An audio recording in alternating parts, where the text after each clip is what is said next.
on Hail Varsity Radio with Andrew Rogers and Damon Benning. We're going to have a special guest at the spring game, and I'm really excited. Frank Solich and his family are going to join us, and we're going to have an opportunity to honor Frank and his family. But I'd just really like to encourage Husker fans to help us make it really special. And we've been working on this a while, and but I think it's time, and really looking forward to Husker Nation honoring Frank and thanking him for everything he's done as a player, as a coach, and also honor him for what he did after he left here. I mean, Frank is a college football Hall of Famer in terms of what he accomplished as a coach, an incredible person. And so, yes, after a lot of work, we're going to be really excited to get to honor Frank Solich at the spring game. Coffee and Cream in the morning on Hail Varsity Radio, powered by Currency, alongside Damon Benning, Andrew Rogers. You heard from Trev Alberts there in the intro on Sports Nightly with Greg Sharp. And a big news coming out of that, too. News that really sparked a how do I say it? Hype, I think is the term I used to you, DB, yesterday. Hype reaction from the fan base, seeing that Coach Solich was coming back. But before we get into that, good morning. Hey, what up? Good morning. Can't believe that we walked in this morning and it's as chilly as it is, knowing that it's about to be 70 degrees today. Yeah, can't wait. No, actually, I can. No, I can't. I can't wait. I'm ready. You saw me walk in with my hood up. When I drive with my hood up in the car, you know it's a bad day. Yeah, it's kind of weird. Like, who's the guy in the dark with the hood on? But yeah, man, I'm just trying to get back home. It has been one of those mornings. Yeah, one of those nights into mornings. Listen, it is. It started last night with what you're talking about, though. So, I'm pumped. Anybody that knows me knows the role that he's played. Coach Solich played in my life. You know, he's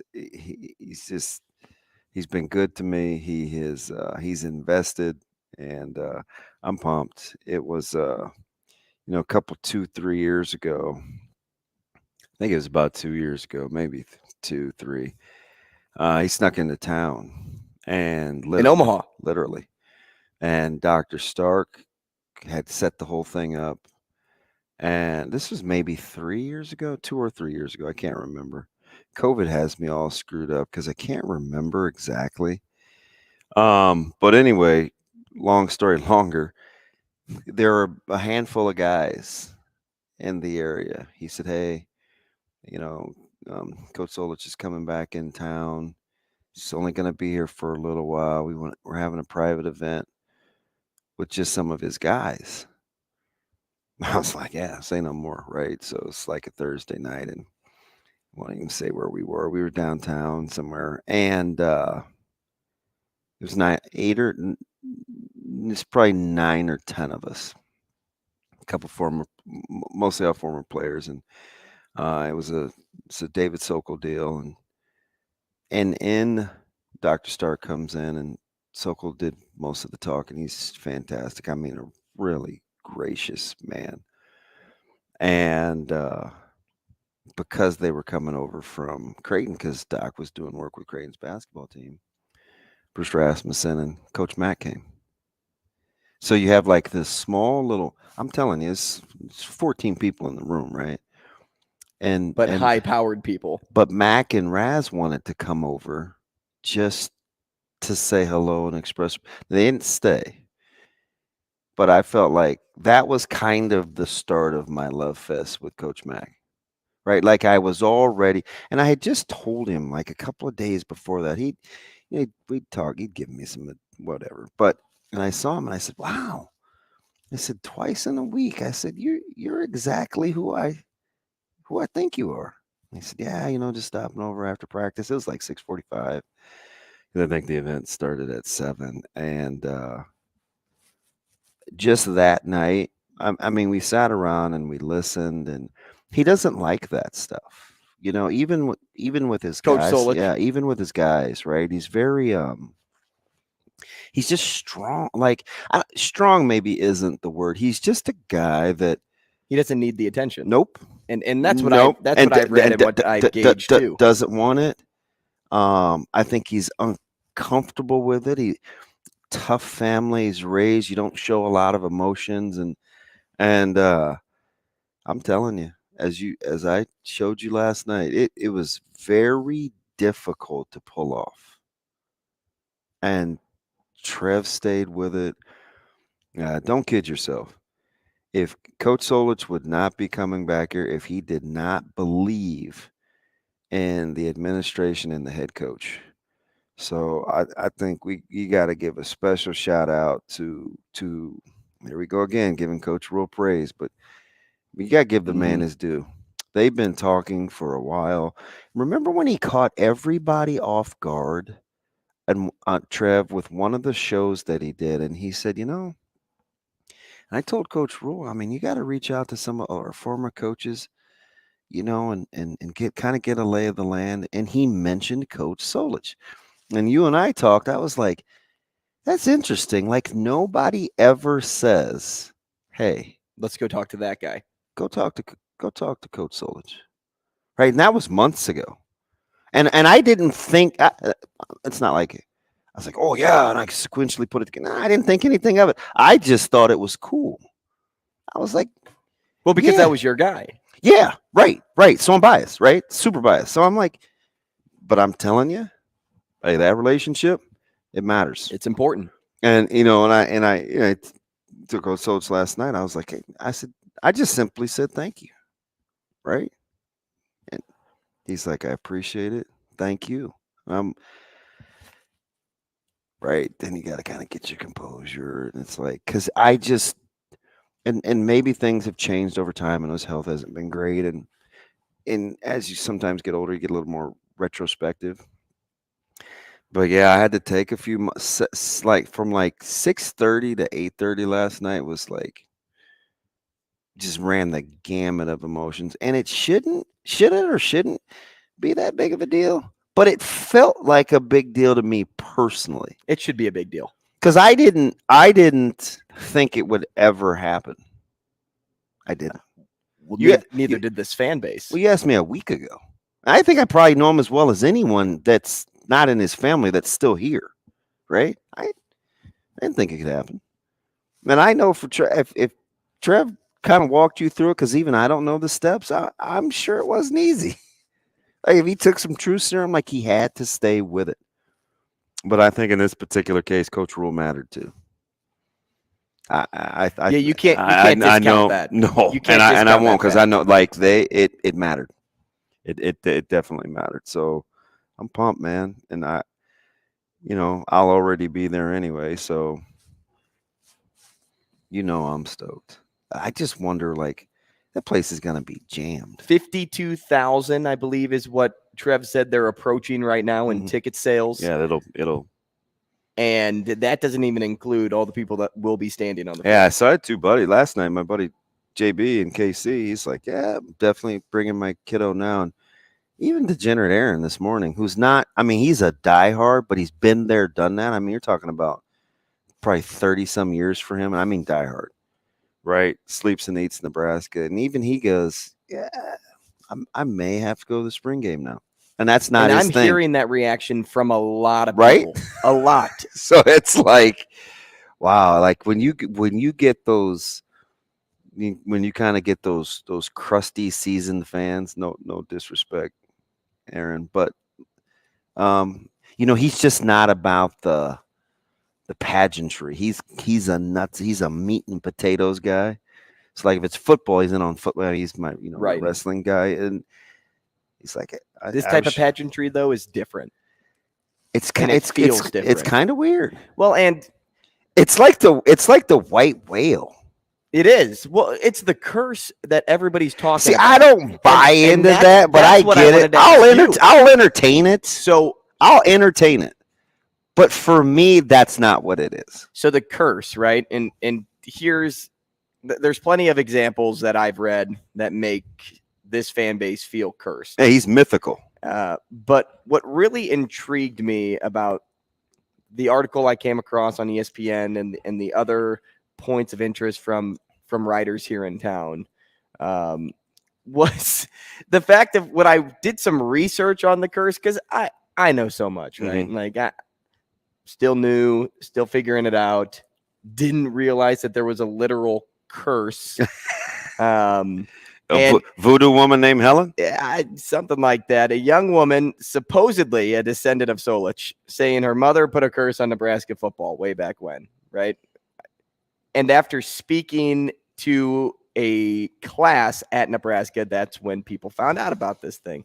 And so then it had me thinking, like, man, who's more at fault? Is it Steve Peterson or is it Madam Zeroni? Like, I've never heard. So you know what's so this you didn't carry me up the mountain. This is what's cool. Wow, so I can get strong too. See, like we always need balance, right? Like we don't want all of me. I don't want to be around all of you. Like balance, right? So these are the things that I'm so because I'm fairly pragmatic, right? And I don't pay attention to a lot of stuff, so I don't know a lot of this. I hear it a ton, right? And there's all sorts of curse theories, and I'm like, I don't even believe in that. But I don't want to I'm not trying to hurt your feelings either. Not you as in Drew Down, but I don't want to be too good to not, kind of be there for you either. So, but all this stuff, I don't know anything about. I just know that I think he has a misunderstood place in Nebraska history. And because it's misunderstood, it's gotten out of hand for some and it's turned off others, right? Because not everybody's like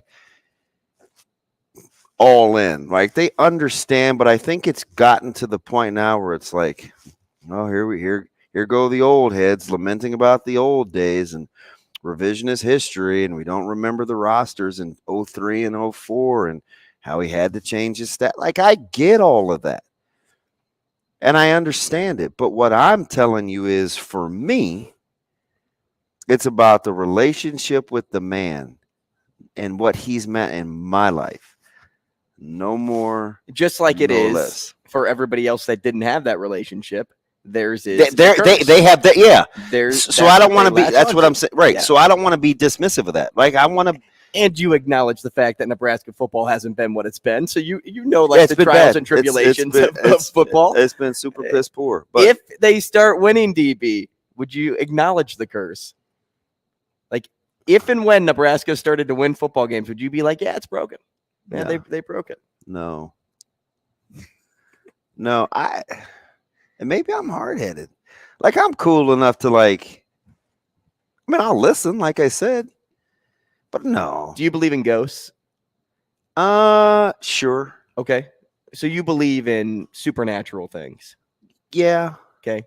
I think so. So would you believe that a so-called, let's just say it's a medium, goes to Nebraska, goes to the campus, stands outside Memorial Stadium, throws some like water onto it, and says, like, you are cursed until you bring back Frank Solich? I don't think I'm buying that. That's too far out for you. Yeah, but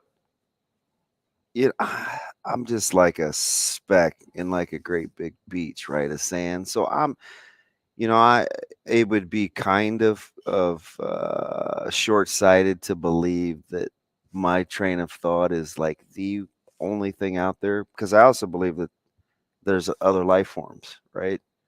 Because I'm not naive enough to think that only our atmospheric pressure and only our temp and is perfect for us. I'm sure somebody else has to be able to live out there in this universe, right? Like, why only us? But I don't know about, like, I just saw that ridiculous preview because it's my guy in it, Russell Crowe, with the Pope's exorcism. And I'm like, I don't know if I can get into that, right? I watched that movie I was telling you guys about, The Ritual Killer, that I was so pissed at the end.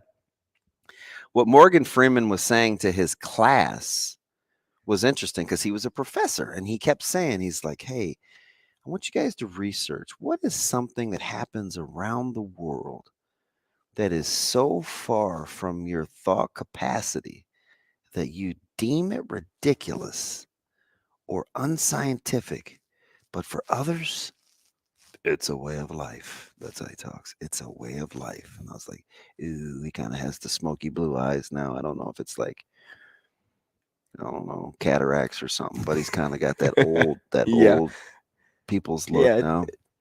Fogged up. And I was kind of like captivated.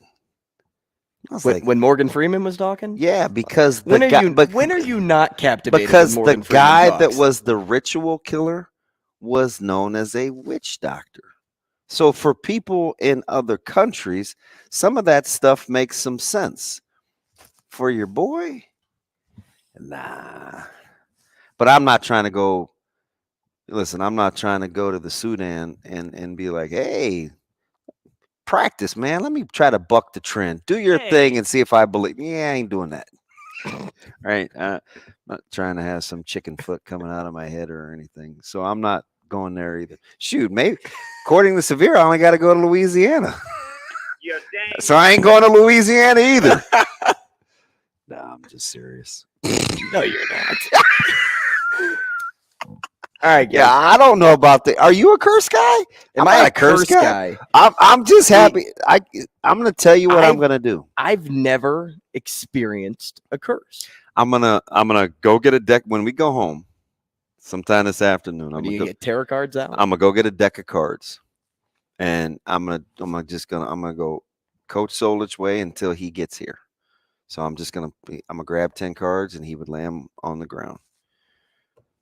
10 of diamonds, you do 10 push-ups. Jack, you do 11, and so on. So I'm hoping I get all low numbers right. Like first card, I want 2s, 4 3s. of clubs. Yeah, that's great. I only have to do 4.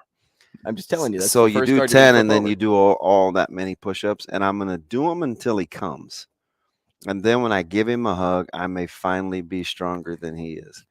Maybe you could break the curse by just giving him a hug. No, man, he's so, I don't know. There's a lot of love. And I'm glad we're kind of keeping it light because I did not want to get emotional again. Husker Radio Network got me last night. I wasn't trying to go there again this morning, but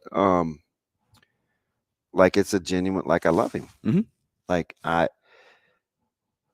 he just is, he's so cool in the fact that 60% of what I say is what he believes. The other 85%, because there's some overlap in like the Venn diagram, is a lot like my dad. So I equate those two things together. Doesn't matter who's in the room. Know your role. Know your worth. Be confident. Don't be afraid of competition. Doesn't matter how many talented or smart people are in the room.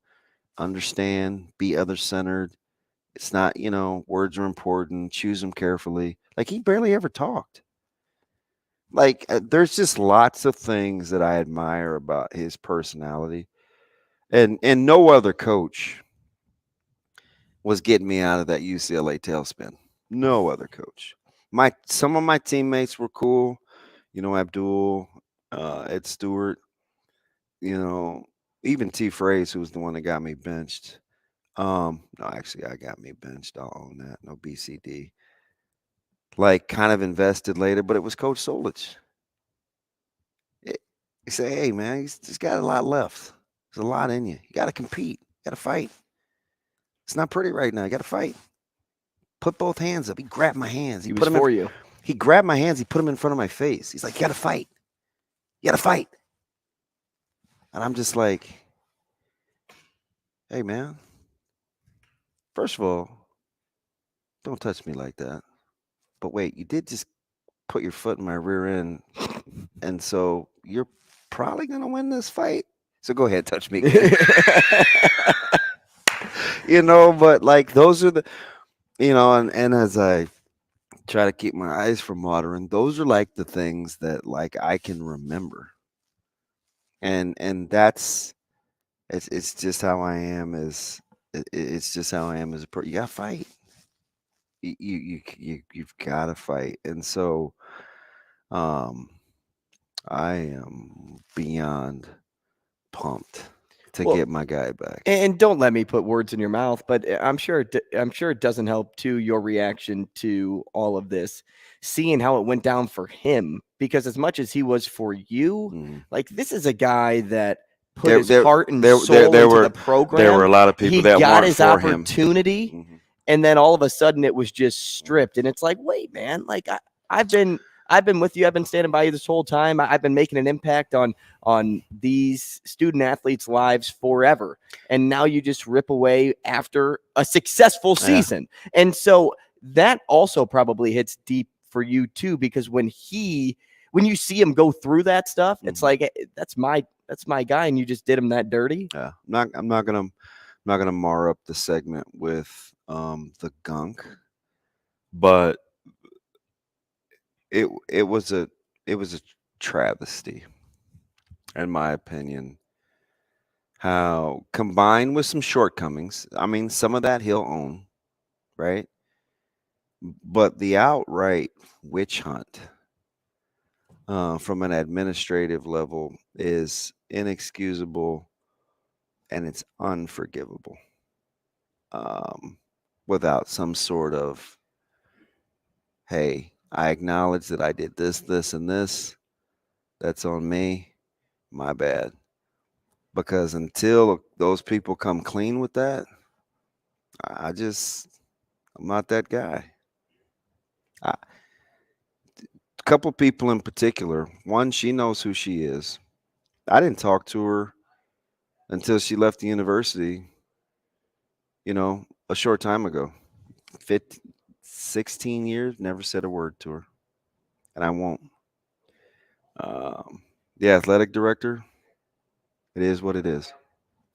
Let's go to line one, Shane, and speak with A-Dub about the curse. Wyatt, you are on Coffee and Cream. Good morning. This is my guy. Good morning. What is up, buddy? How are you? I finally got some time I can actually call in. Hey, and you know what? You broke the mood. I was starting to get a little emotional, and so I kind of smiled when I saw your name pop up. I'll see what I can do. What's going on, man? So, you talk about curse. I would say it's not a curse, because I think that what happened was just a series of bad decisions. And like things like hiring Callahan and Eichhorst and things like that, that's not a curse. Those are just bad decisions. And I think if you want to really break the curse, though, you have Damon out there at halftime and reenact the time you got kicked out of practice, and kick that curse out of there.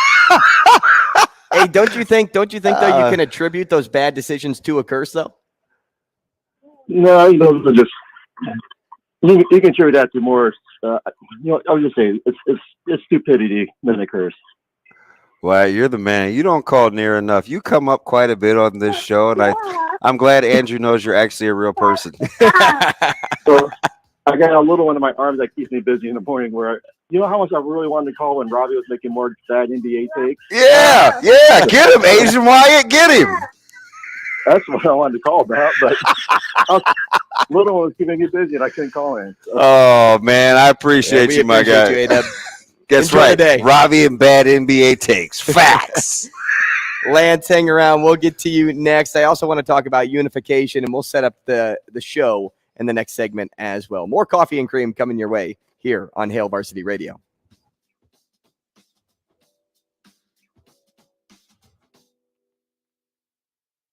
Rogers and Benning will be back in 5 minutes.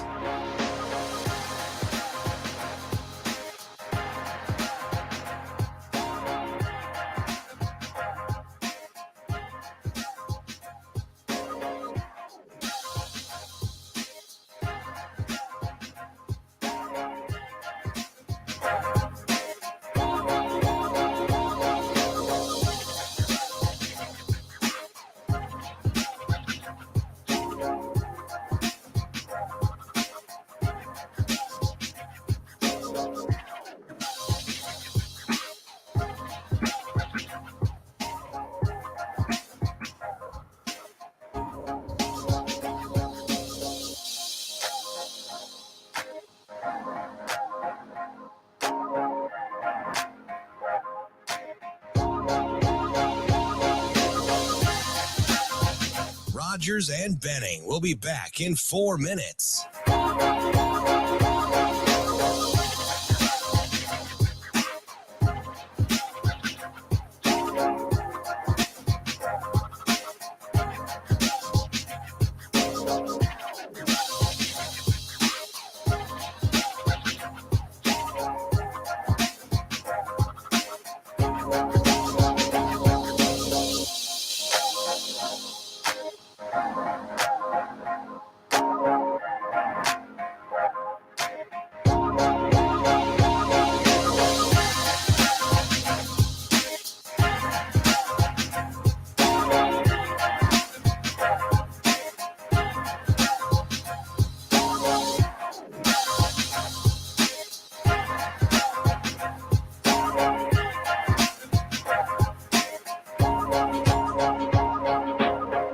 Rogers and Benning will be back in 3 minutes.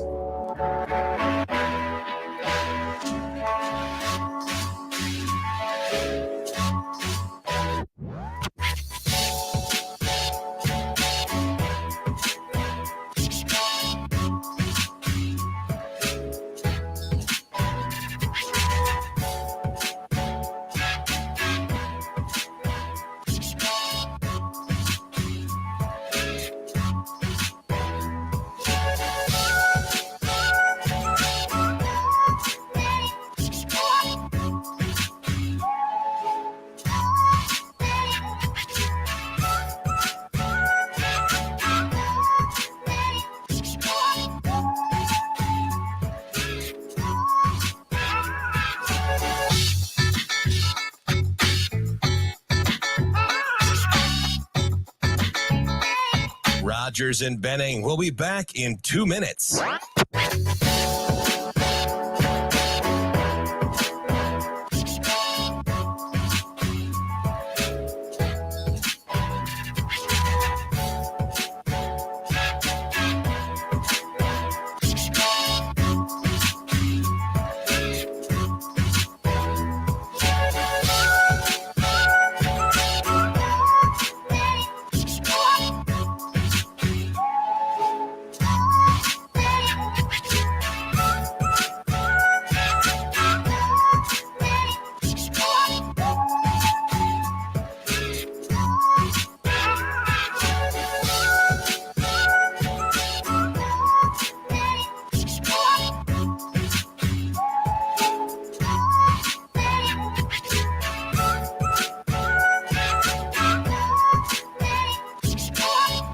Rogers and Benning will be back in 1 minute.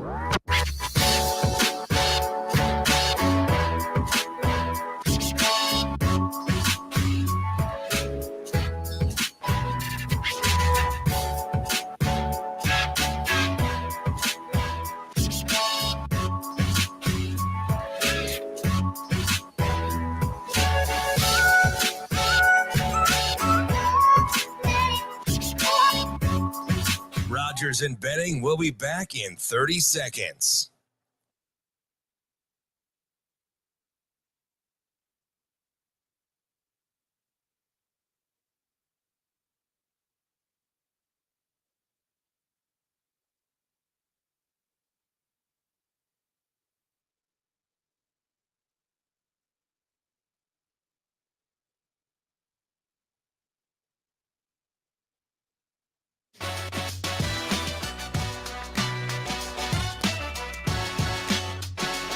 Coffee and Cream with Rogers and Benning on Hail Varsity Radio.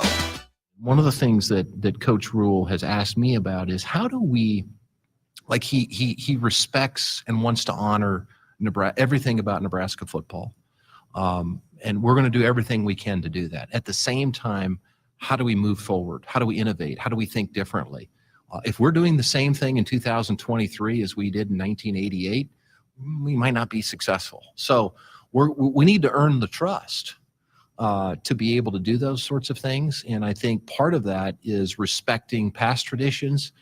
You then get some flexibility to create new ones. And I'm excited. So good. Welcome back to the show. So good. Trev is so good. And I was just telling you during the break, he's the only person that could have accomplished selling Nebraska football again to Frank Solich. And it's not the fact that, hey, it's been bad product, the tradition. It's nothing, none of that. It's, hey, come back for the fans. Don't come back for you. Because as we said, it's not his style to be the center of attention. But if he came back because of the fans, the people that he knows supported that program for how many years was he here? 30, 25 plus years? Mm-hmm. I don't know how long Solich was actually here. And you can let me know in the comments via YouTube. Let me know. But this is something that only Trev was able to do. And Trev, he's such a – well, we don't give him enough credit. We give Matt Rule more credit for speaking, but we don't give Trev enough credit for being a good speaker. Yeah. Somebody that can get the message across the Nebraska way. So all that being said, good on Trev for bringing a guy back that hasn't been outside of that one-off visit in Nebraska. Did I show for you that over part? 19 years. Just that one? No. Read that again. You want No, read this? just internally. Yeah. Uh-huh. Right? Uh-huh. That's his train of thought. It takes a village. Like if you want to do this family thing and go all sister sledge, well, you're a little young for Shane, sister sledge. We are family. I've heard it once or twice. Right? Did you roller skate to it? We are family. Yeah. So I just it's the balance for me, which is why I'm glad you're kind of a blank slate, because you don't allow me to get all historical and emotional, and because you have a different vantage point. So it keeps me in check, because what I'm saying isn't really relatable. And if no learning can occur, I'm probably not saying it. So it keeps me, like, you have no idea how much that keeps me muzzled, right? But the whole jokes about tradition coalitions and you know, what fans harken back for and to and wanting to go back to the 90s is, and I get it, right? Stereotypes come from somewhere, right? Baggy pants and wearing them at your ankles usually comes with some sort of stereotype, but that stereotype has legs, right? So it's kind of how I feel about this. Like we, whether it's former players or fans, older fans, can sometimes migrate back to that, right? Like remember when, and we used to, but that's not I don't know anybody like that, even in my sphere of influence. Not Rob Zadiska, not Zach Wiegert, not Ricky Simmons, maybe a little bit Johnny Rogers, but it's just because he's old. You know, not EC. I'm just talking with Rayola again last night. Like, not him. Like, most people don't want that I know. They don't. But they want some core components. Work ethic, accountability, competitiveness. That's it.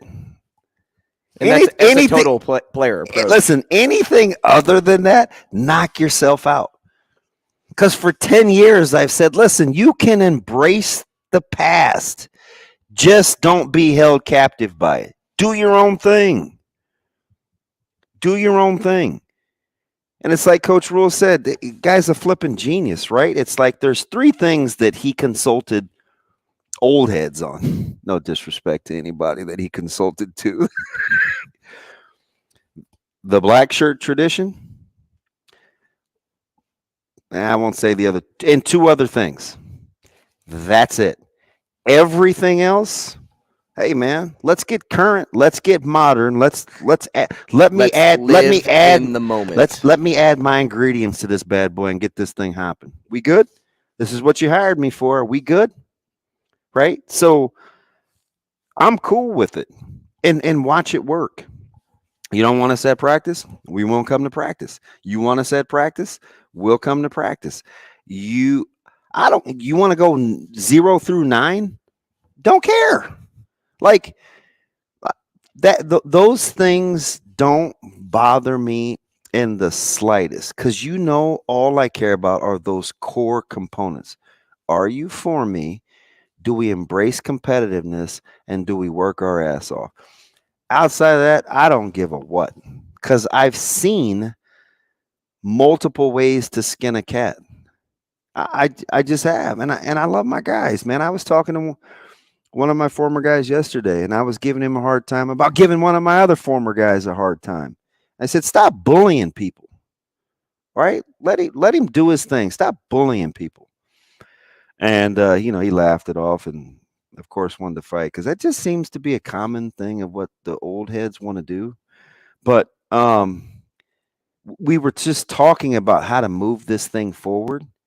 And it's literally just moving it forward, because Coach Rule has basically cleaned house.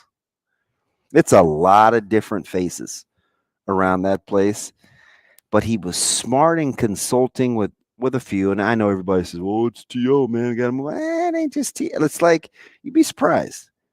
Like, he's smart. He's watched this thing from afar.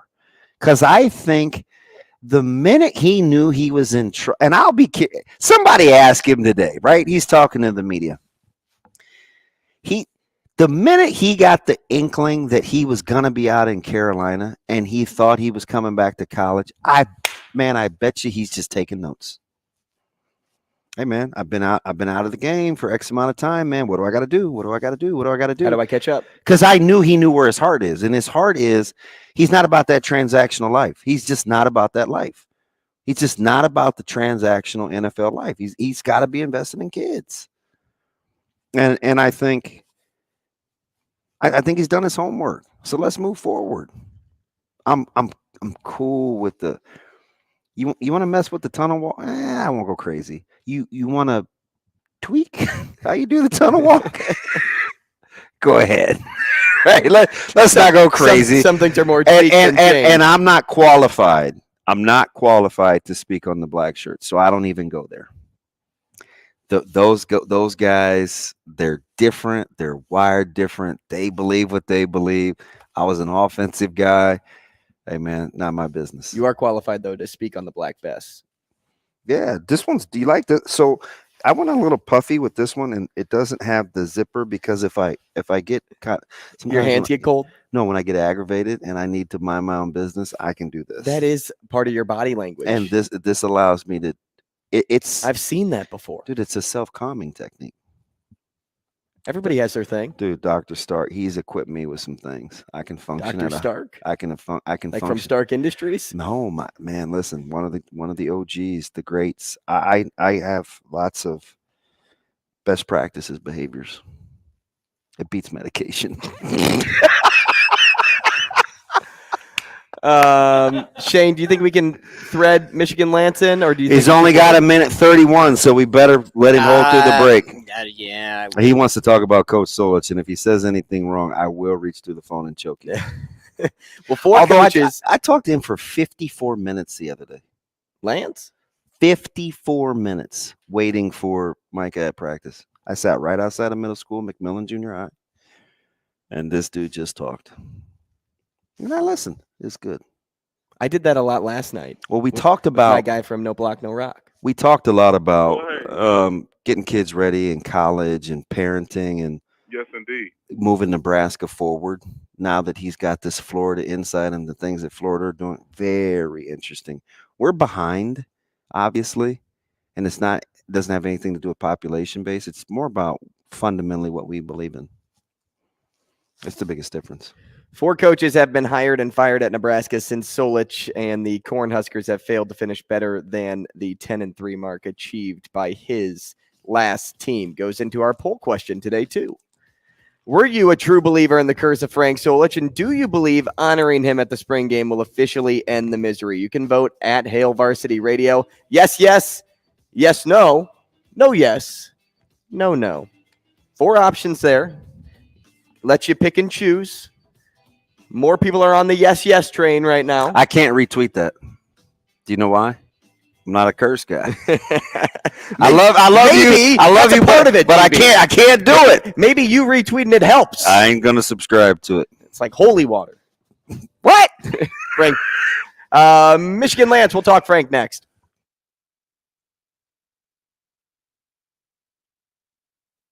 Rogers and Benning will be back in 4 minutes.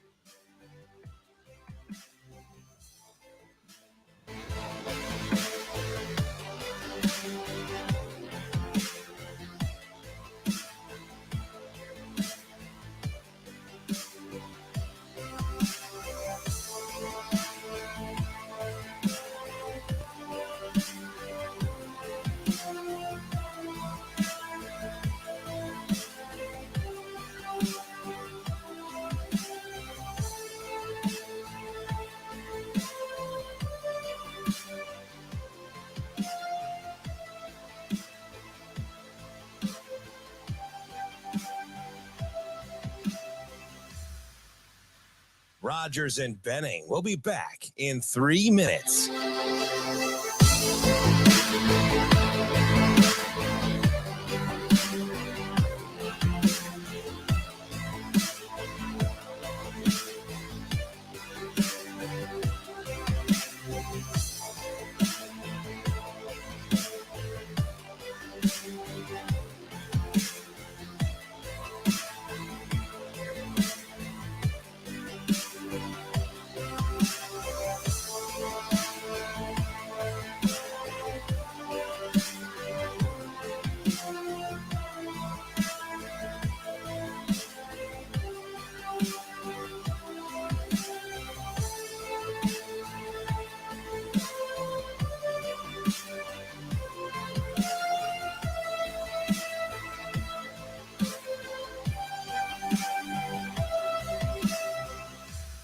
Rogers and Benning will be back in 2 minutes.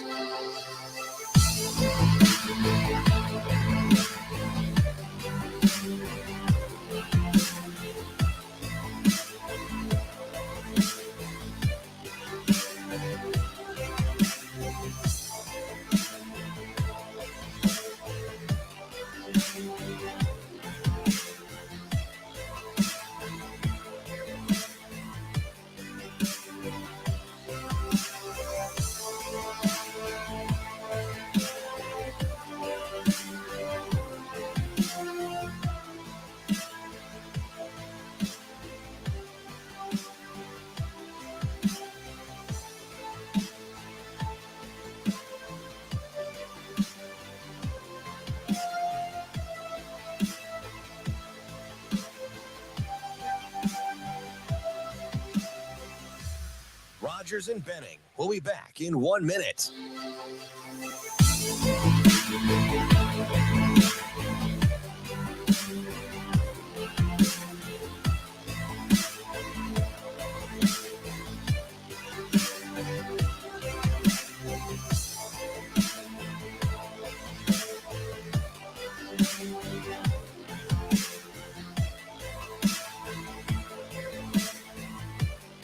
Rogers and Benning will be back in 30 seconds.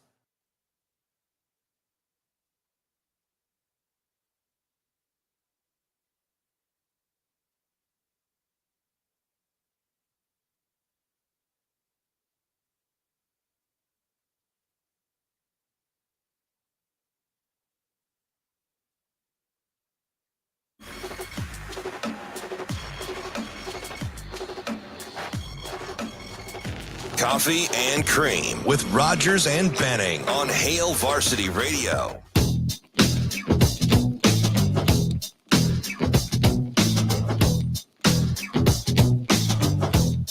Hey, welcome back to the show.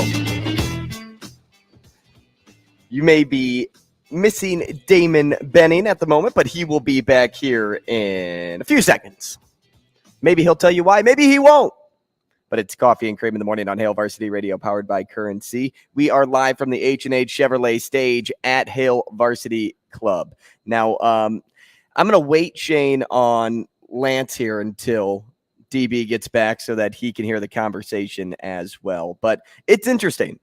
Everything about what the fan base had to say about the curse and everything about what DB had to say about Frank Solich is interesting. It's an interesting read for me to go through all of that in my head. I mean, I just always go back to this point. Imagine you're waiting your turn for that big promotion at work. You've put in the hours, put your blood, sweat, tears into the program. You have the success to back it all up. You get it. You get that thing that you've been so you wanted to attain, right? You so badly wanted to attain. You're successful and then you get fired. Like, I can understand why you wouldn't want to come back after something like that. Well, when I first heard the announcement last night, the first thing that came to my mind was like my life has almost come full circle, just because when I started here in Omaha as a broadcaster, as a producer for the former station that I was at, Solich was the coach. And to have him come back like this, I mean, it just feels like my life has come full circle now. It has. And let's go to line 2 now. Michigan Lance here to talk about Coach Solich. DB, welcome back. Sitting in the chair. He's ready. I waited for Michigan Lance for you, though, because I knew he had something good to say. What's up, Lance? Hey, thanks, AR. I appreciate that, brother. How you doing? Hey, the bat signal went off, Michigan Lance. I had to get it. Yeah, did I miss it? Because no. Different time, different conversation. What's up, buddy? The Frank Solich bat signal for sure. Hey, so DB, I got to get a Laker thing in. KD has to be your number one most unlikable Laker ahead of LeBron now, right? AD. Oh, you talking about Anthony Davis? Anthony Davis. Yes. It's close. AD, Smush Parker, Sasha Vujacic. DB, he's a talented guy. Norm Nixon. Oh my God!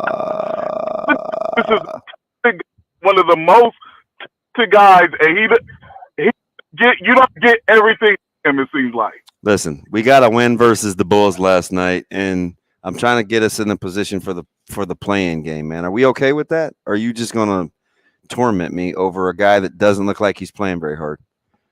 I'm mad because he's earned his legacy. Yeah. Anyway, Frank Solich, man. You know, a couple things, DB. I want to ask you. After UCLA in those years, was the guy that benched you, like kept you bench? What's that? Not necessarily benched you, but was the guy that kind of like he told you to fight and stay hanging there, right? Yeah. Okay. Was it somebody else that wouldn't get your redemption sooner? Yes. Phil? Yes. Okay. Okay. That was not Coach Solich 100% driven. Correct. Why do you ask? Yeah, that makes a lot of sense. I figured that. Because you don't think I could love somebody that much that was that heavy-handed in me not doing what I wanted to do, or what? Like, how'd you arrive at that? Because I always had a feeling. I grew up in Nebraska. I grew up in Nebraska because of other people in my family weren't. Mm-hmm. Form an opinion not liking Nebraska when you didn't get a second chance. Right. And the 13 years, I'm 13, 14 years old at the time. And at that time, I was like, Tom Osborne isn't going to get it. He can't, get redemption. Yeah. He can't come back in there. Mm-hmm. Like, he can't give him the chance. And I always blamed him. You don't have to say who it was. Just say who I blamed and thought was the reason. I didn't know anything about Solich at 13, 14, but just like, how does this guy get another look? So, anyway, now the reason I became to like Frank Solich is I don't like when people scapegoat for something or not scapegoat, but fired for something that he shouldn't have been fired for. Mm-hmm.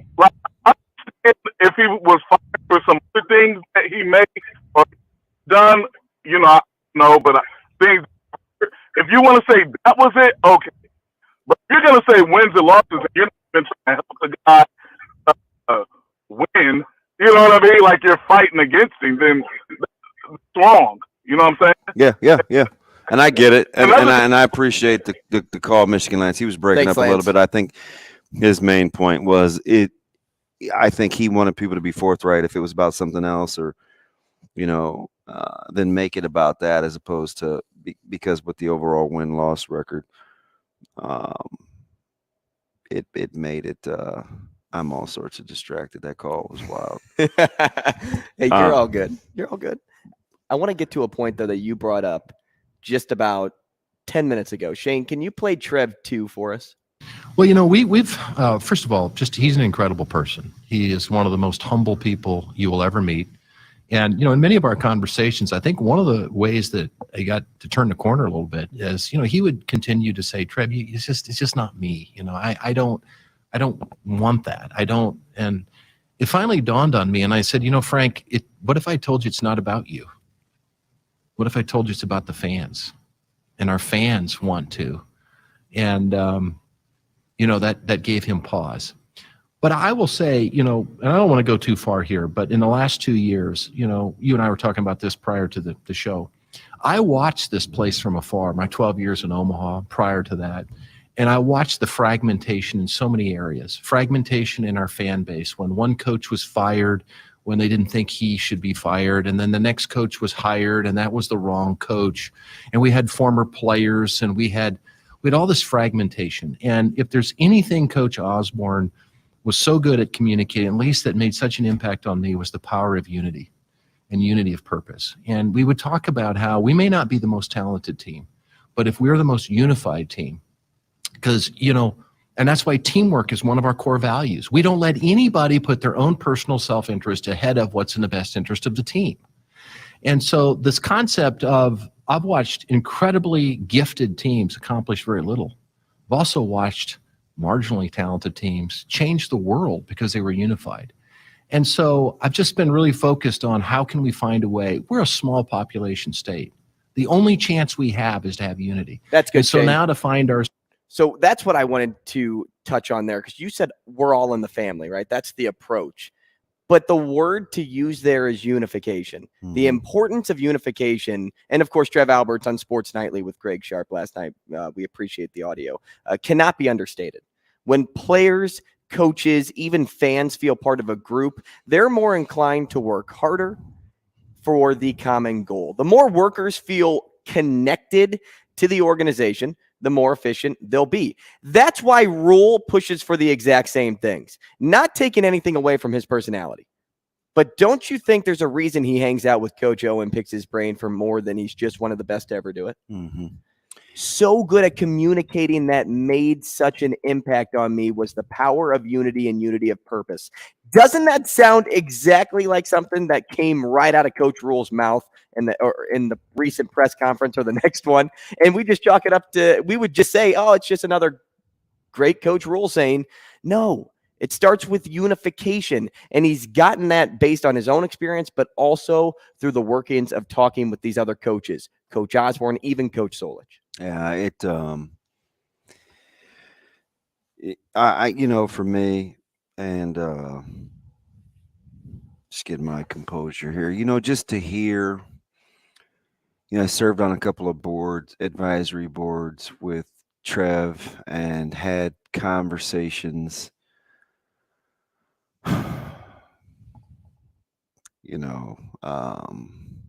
early on. Former teammate, guy that I had a lot of respect for, and some hard conversations about what happened with wrestling and football. And there was this time where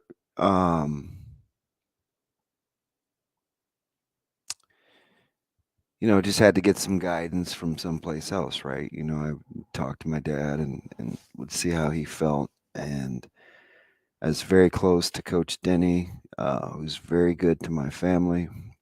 Just was with Sandy Buddha. I wasn't with him. We were at the gas station together a couple of days ago. And so I have all these relationships in the community, right? Al Caniglia, Milo Bell, like they hired my dad at Omaha. So, and I'll hold that thought just because I need some time to collect myself. Because when I hear him talk about unity of purpose and family and fragmentation, we had a tremendous talk about former players and what was going on at Nebraska and how he had to do all this homework before he took the job. And if anything, he's consistent because what he's talking about, we have no idea on the depths, but we'll try to scratch the surface when we come back after the break. And we're talking to Mitch Sherman as well. We'll be back. Rogers and Benning will be back in 4 minutes.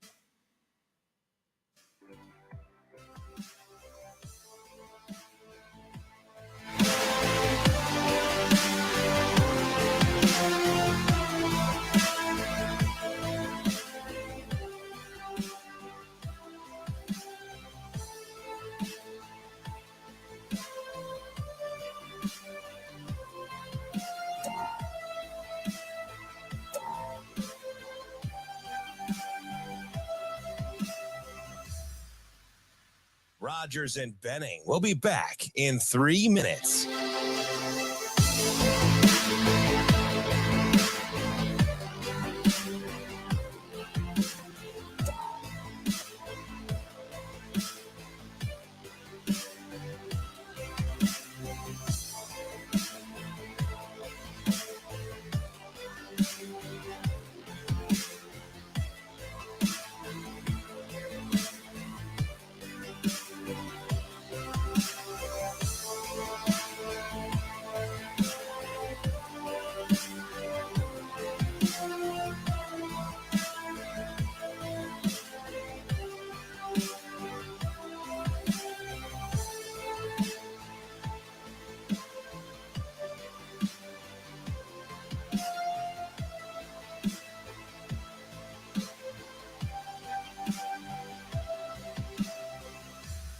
Rogers and Benning will be back in 2 minutes.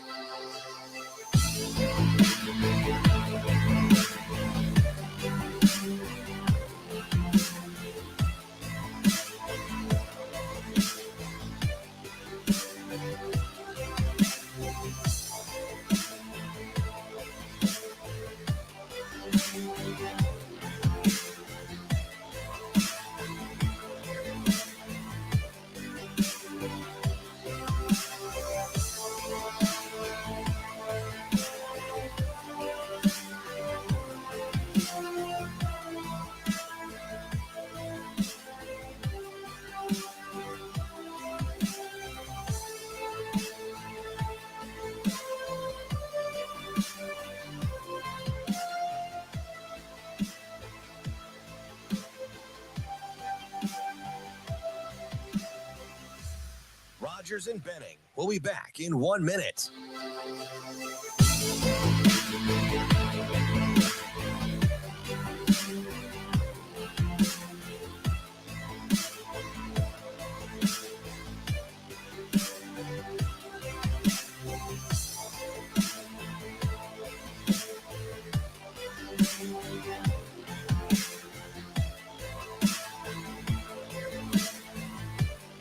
Rogers and Benning will be back in 30 seconds.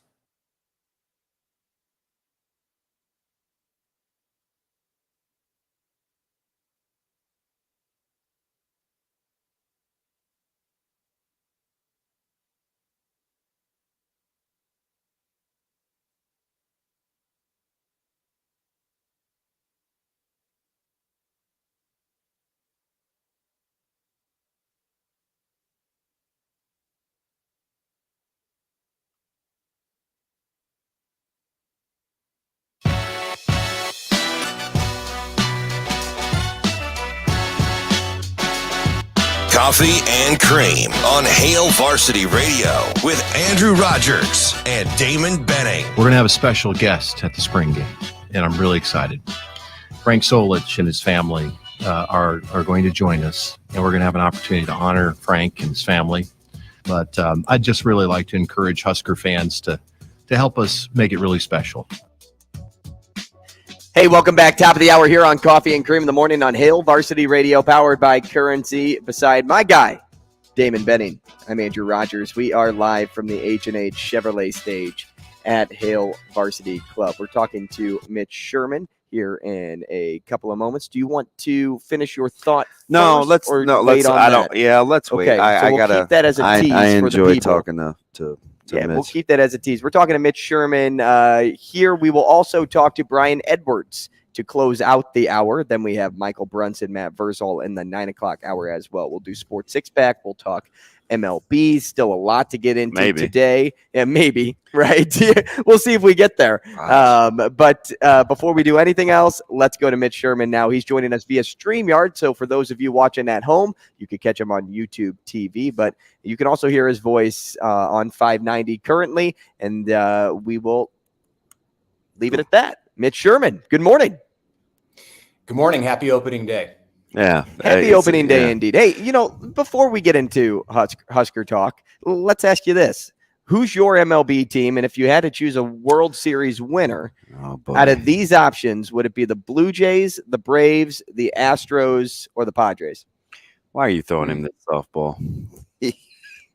I see you in your St. Louis gear, and I'm feeling inadequate because I'm not wearing my Royals gear this morning. I was going to say, you're going to give Mitch the platform to talk Kansas City Royals. Here we go. I'm representing in a different way this morning, so I don't know if you can see this. But, yep. I've got like 2 months left to be a Gretna high school parent, and then we switch to the new school out here, Gretna East. But are you okay with that, Mitch? Yeah, it's beautiful. I mean, I can almost see it out my kitchen window if I took the houses out of the way, and it's fantastic. Looking forward to it's going to be a different experience for sure because and we've been spoiled at Gretna in a variety of sports in recent years with competing for Class A state championships, and I know that's not going to be the case in the early times of Gretna East, in particular because it'll be in Class B, but also it's going to take a little bit of a building up, but I think it'll happen fast. And I've got a sixth grader who, by the time he gets to school there, it should be pretty fun to watch their sports. And it'll be fun. It'll be fun for my daughter, who will be a junior from the beginning, just for different reasons than what we've seen her first 2 years in high school. So, but I'm a Royals fan. That's not going anywhere. My passion for the Royals is lifelong. And so I've got, just a little bit of a reason to have some animosity toward you, Andrew, this morning as you wear that Cardinals gear. Why is that? I mean, you're in the AL. We're fine.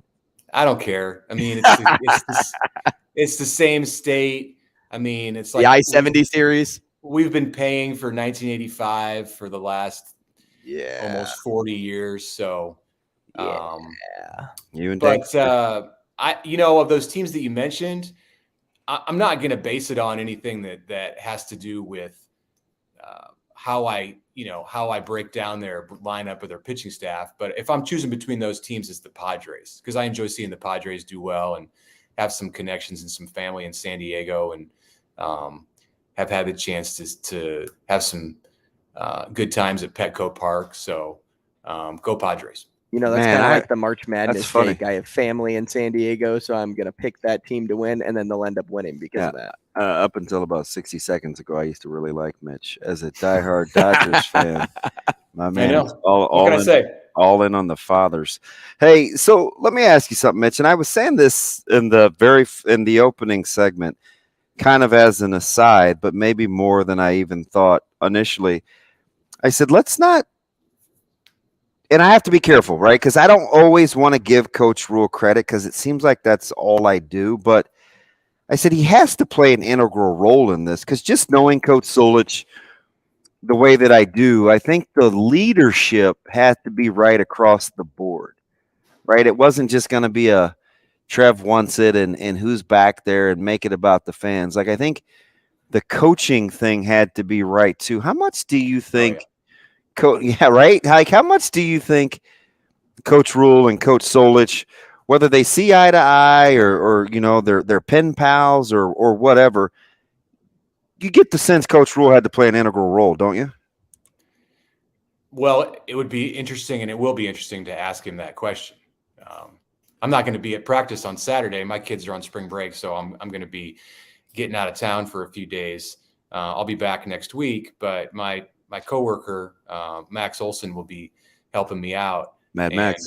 Yeah, I'm gonna forward that question on about what his thoughts are, and I'm sure it'll get asked anyway. We don't need to ask it. It's somebody's going to ask that question because it's top of mind this week. I remember very early in after the Rule hire, it might have even been at that November 28th introductory press conference, or it could have been another conversation, a press conference, or off on the side, that he talked about Frank Solich, and it seemed like it kind of just came out of the blue, like I wasn't expecting it, and he brought it up. And as we've gotten to know Matt Rule, I think there's a little bit of a better understanding, or I have a little bit better understanding of why that happened, because he's so tuned in to what matters to Nebraska fans and Nebraska people that it's natural that it's something he would do. It's why he has engaged Coach Osborne the way that he has. He would want to do that anyway, I think, as the current Nebraska football coach, but he's done that, even with more vigor, just because of how important he knows it is to people. And it's similar with I think the relationship and the dynamic there between Coach Rule and Coach Solich, there's a mutual admiration. It's kind of the impression that I get. And there was some crossover when Temple was in the MAC. So I think they came across each other at that time. And I think when Rule took over at Temple in 2013, they were moving into the American Conference. So they probably did not coach against each other as head coach versus head coach, but Rule was an assistant at Temple when they would have gone against Ohio, I believe, as MAC competitors. So he definitely knows all about Frank. And I think Frank, probably has a good sense of Matt Rule, and hopefully we'll get the chance to talk to him on April 22nd and ask him about that. Coach Solich coming back, Mitch, to be honored at the spring game is a huge moment for a lot of people in the program. I was just scrolling through social media yesterday, and not that it will do right for anything that happened back in the early 2000s, but the long overdue visit will, in a lot of people's minds, break the curse. Were you ever a believer in the curse, and how much do you commend Trev for pulling this off? Well, I think it's interesting to look at. No, I mean, I'm not into like sorcery and stuff like that. I've heard the stories, and I actually tried at one point to, I know Elizabeth Merrill from ESPN, former coworker of mine at the World Herald and at ESPN. A great writer. She did a nice piece about the curse. It's just kind of folklore and something that people have talked about around Lincoln. I don't think it's obviously the Solich family is not a proponent of that at this point. I'm sure there were feelings back in 2004, 5, 6 that may have been more intense, and they may have felt a little bit of that. But that's at this point, no. I think we'll hear that. Coach Solich and his family too, I think are going to handle this in the way that you would expect this return. And I think it was important to note in the announcement last night from Trev, he said Frank and his family are coming back. So it's not just him. He doesn't obviously want this to be about him, and there's not all that much he can do. It is going to kind of be about him, but his family will be alongside him. And I know Trev said this is about the Nebraska fans. It's something the Nebraska fans want. Previous athletic directors have tried to do this, I think, and for a long time he was coaching. For a long time he was coaching, and it was difficult for sure to bring him back in the spring or obviously in the fall when he had his own team to run. But he's been out of it for a couple years, and in that sense, it's not like it's been decades that they've been trying to trying to do this when he was retired. So, but all credit to Trev. Trev, did not play for Frank as a head coach, but of course, Coach Solch was on that staff with Trev's teams, and they had a relationship. And it's been up and down, I'm sure, like anything else. Trev was there front and center on ESPN in 2003, and he made his opinion known, and I think it's great that 20 years later, that's just a total non-factor, and it shouldn't be. He was a college football commentator, and maybe it shouldn't even be brought up, but people will bring it up. Trev was a proponent of Steve Peterson making a change back then, and I think the last 2 decades have given everybody a lot of perspective on this, and it's easy to see things somewhat differently than we did 20 years ago. Mitch, kind of back to spring and real time. How much would, and I kind of said this rhetorically, I'm like, man, is Coach Rule delusional or just that confident? A couple of things that he said about the offensive line. I always keep receipts, right? Remember early on it was, I don't really subscribe to the theory we're not going to be good up front. We will have a good offensive line. And then the other day he uttered the famous phrase. He goes, 12, it's kind of what I'm used to, right? I mean, you guys, and he's kind of walking us through his philosophy. And I'm like, man, either he's extremely confident or he's a little delusional that he doesn't understand the Big Ten. And then I thought about it, and I'm like, didn't have a ton of guys at Temple, didn't have a ton of guys at Baylor. Yeah. And certainly has never seen a ton of guys on the O-line in the NFL.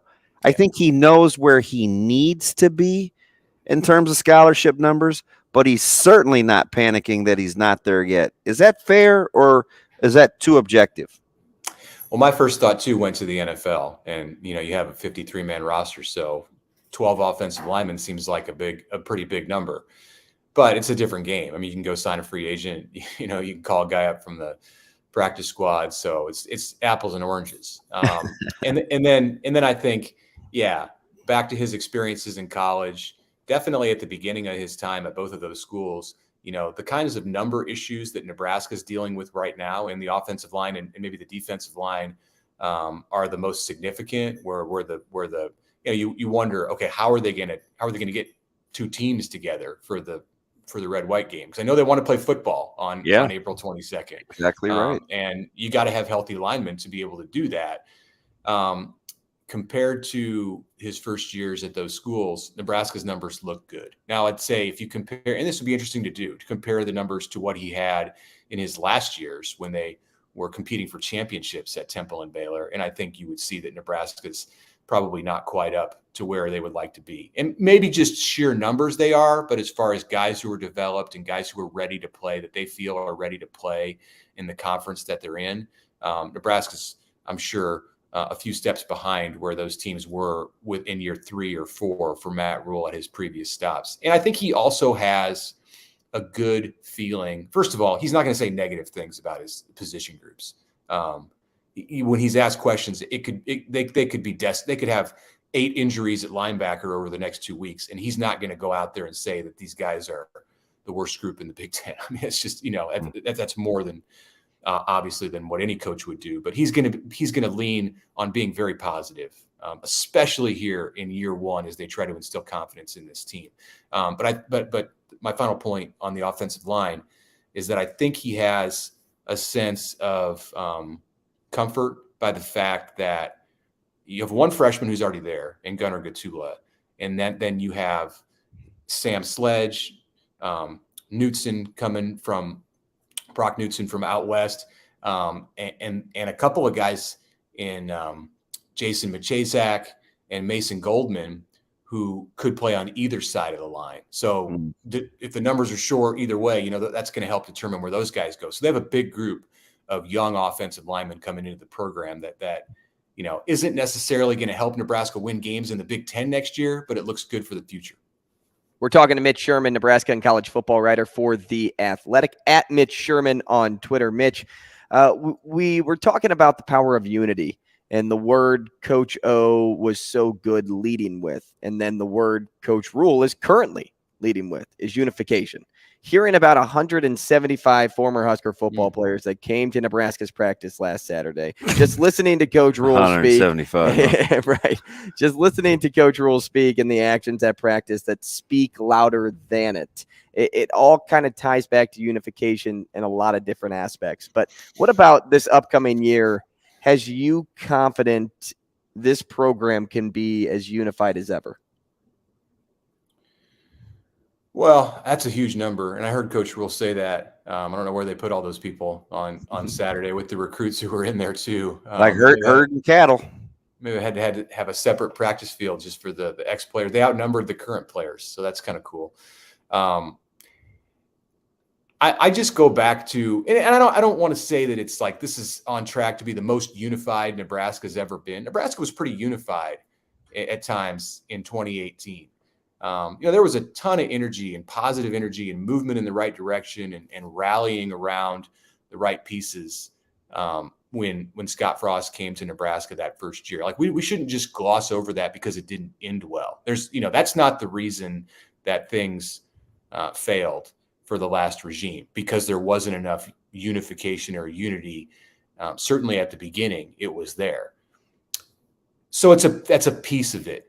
But I will just go back to what I've leaned on, and I think you guys have seen this and talked about it. It's just the ability to communicate and the ability to resonate with people and form quick connections. That there are some people who can meet you and you have a conversation with them and you just like them from the get-go because they come to your level. They see things eye to eye with you. And it's not just Matt Rule. He's very, very good at that. But all the guys that I've met on his staff, just about, and it's one's up here, one's here, but they're all very good at connecting. And you connect with enough people, you're going to have a lot of unity. I think it's as simple as that. So, Mitch, let me ask you something, because I'm kind of just been on this. It's an unscientific study. And I think you've maybe seen this in places that you've enjoyed working, where there's like this consistent. It's not just the consistency of the purpose, right? The unity at the end. It's the unity along the way too, right? The shared language where people they can talk to each other using the same terminology, which Coach Rule is a big fan of. When you're watching this unfold, do you pay attention to how much the players sound like the coaches, or is that something totally different for you? I think it's a good point. And I think you see it with a lot of different teams. I mean, this is not a thing that in any way that's specific to football. I've probably seen it over the years at Nebraska with other teams more than football. Dave Van Horn, I go back to him, and he was a guy who definitely did that. And his players started to talk like him pretty quick and use the phrases, we're going to get after it, that kind of stuff. Things that you didn't hear necessarily in Nebraska lingo around Nebraska athletics until he got there, and then he started talking like that, and his players started talking like that. Clearly, football, has a bigger impact than any other sport on the department at large. And you've seen some people talk about how this is elite, or that in the same way that Matt Rule does it. I think as time goes on, we'll see more and more of that with the players. Haven't had a ton of opportunities this spring to communicate with those guys. I mean, there's been a handful, maybe a dozen by this point, who have gone in front of the media. But who was it the other day? I think it was Nash Hutmacher who made the comment about how he said something about how it's not theirs, it's ours. Yep, that was Nash. Yeah.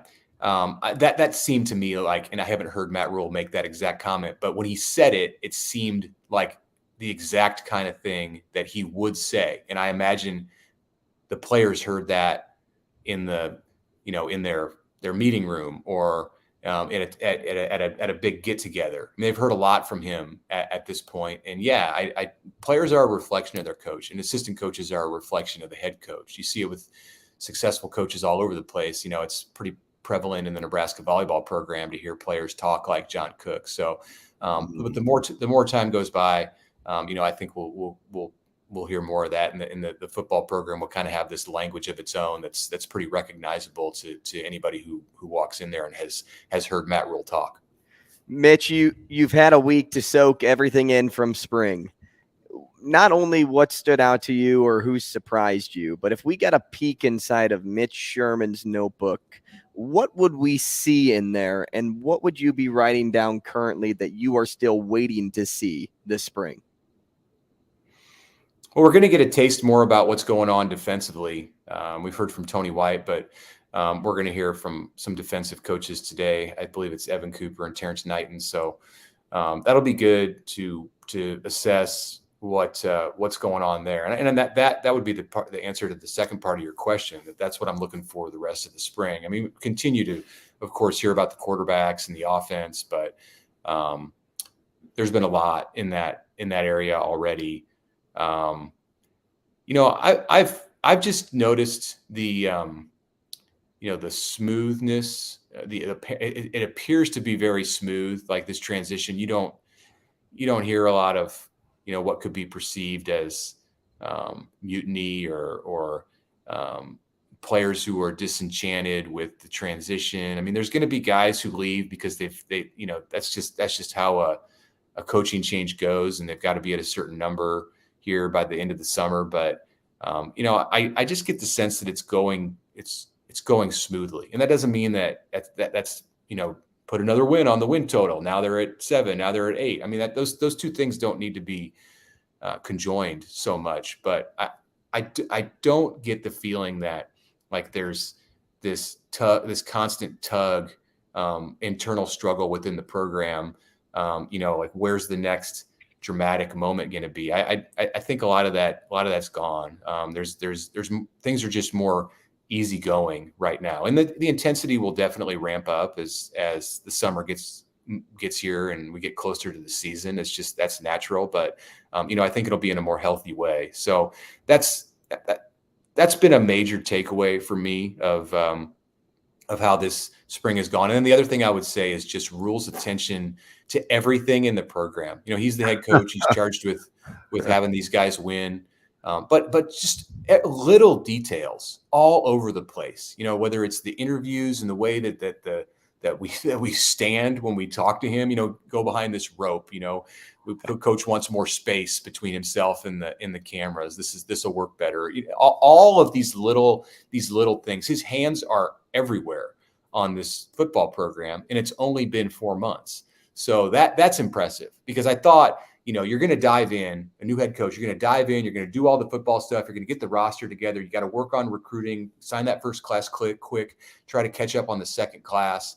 Then you got to prepare for spring practice and spring recruiting. There's a lot to do there, just football wise. But no, his influence is all over the place.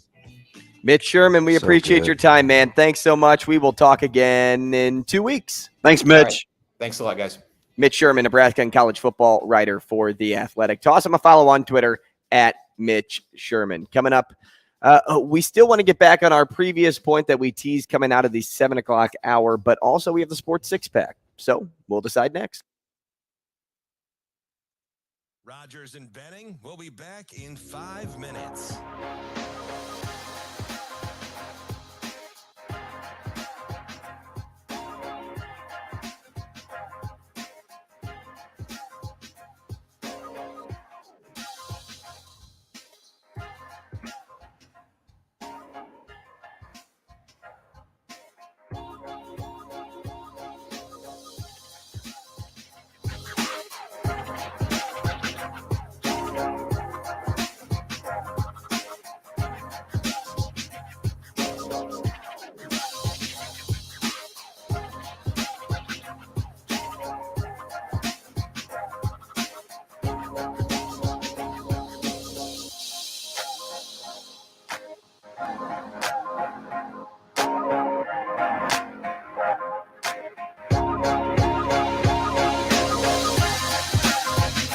Rogers and Benning will be back in 4 minutes.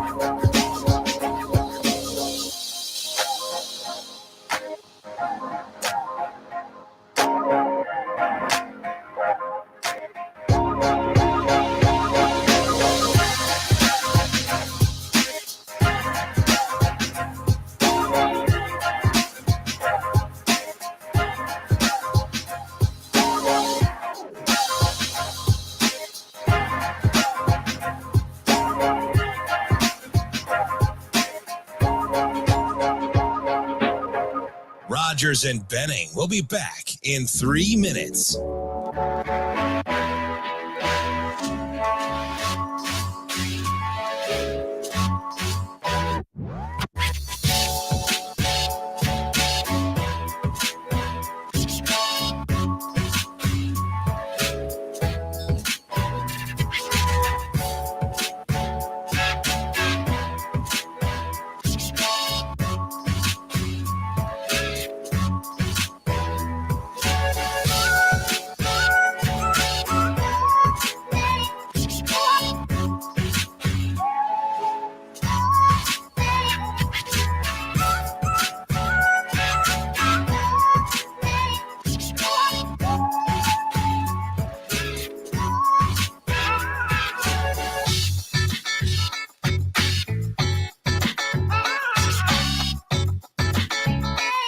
Rogers and Benning will be back in 2 minutes.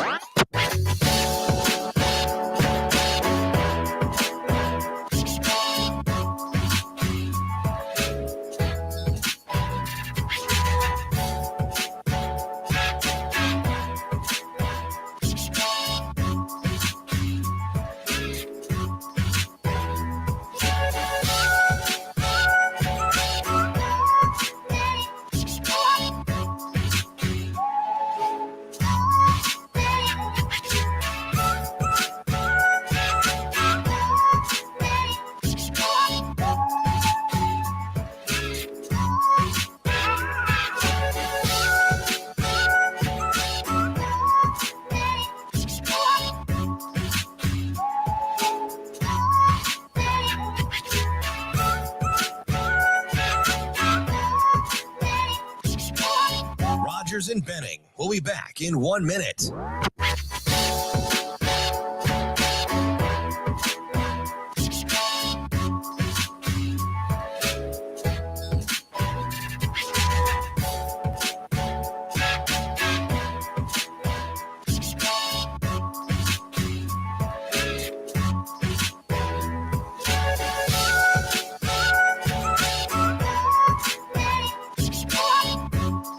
Rogers and Benning will be back in 30 seconds.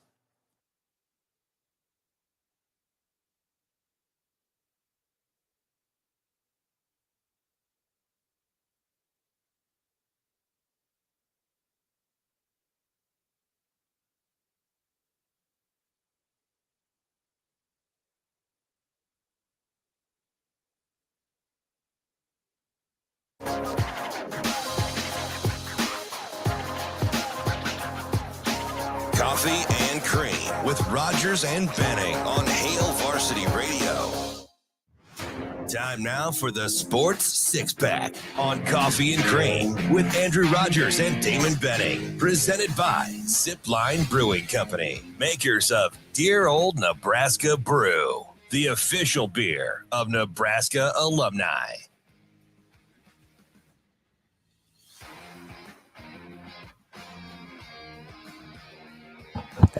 Hey, welcome back. Sports Six-Pack time.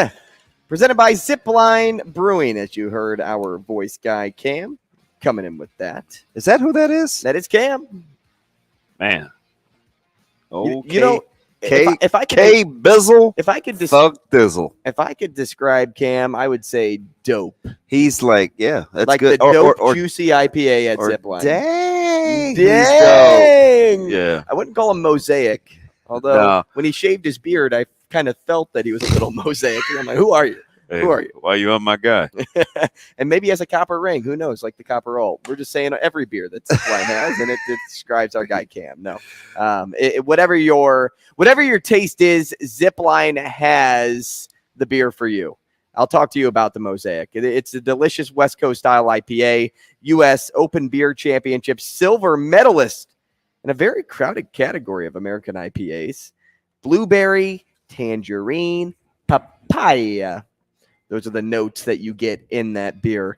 Find it at the tap room.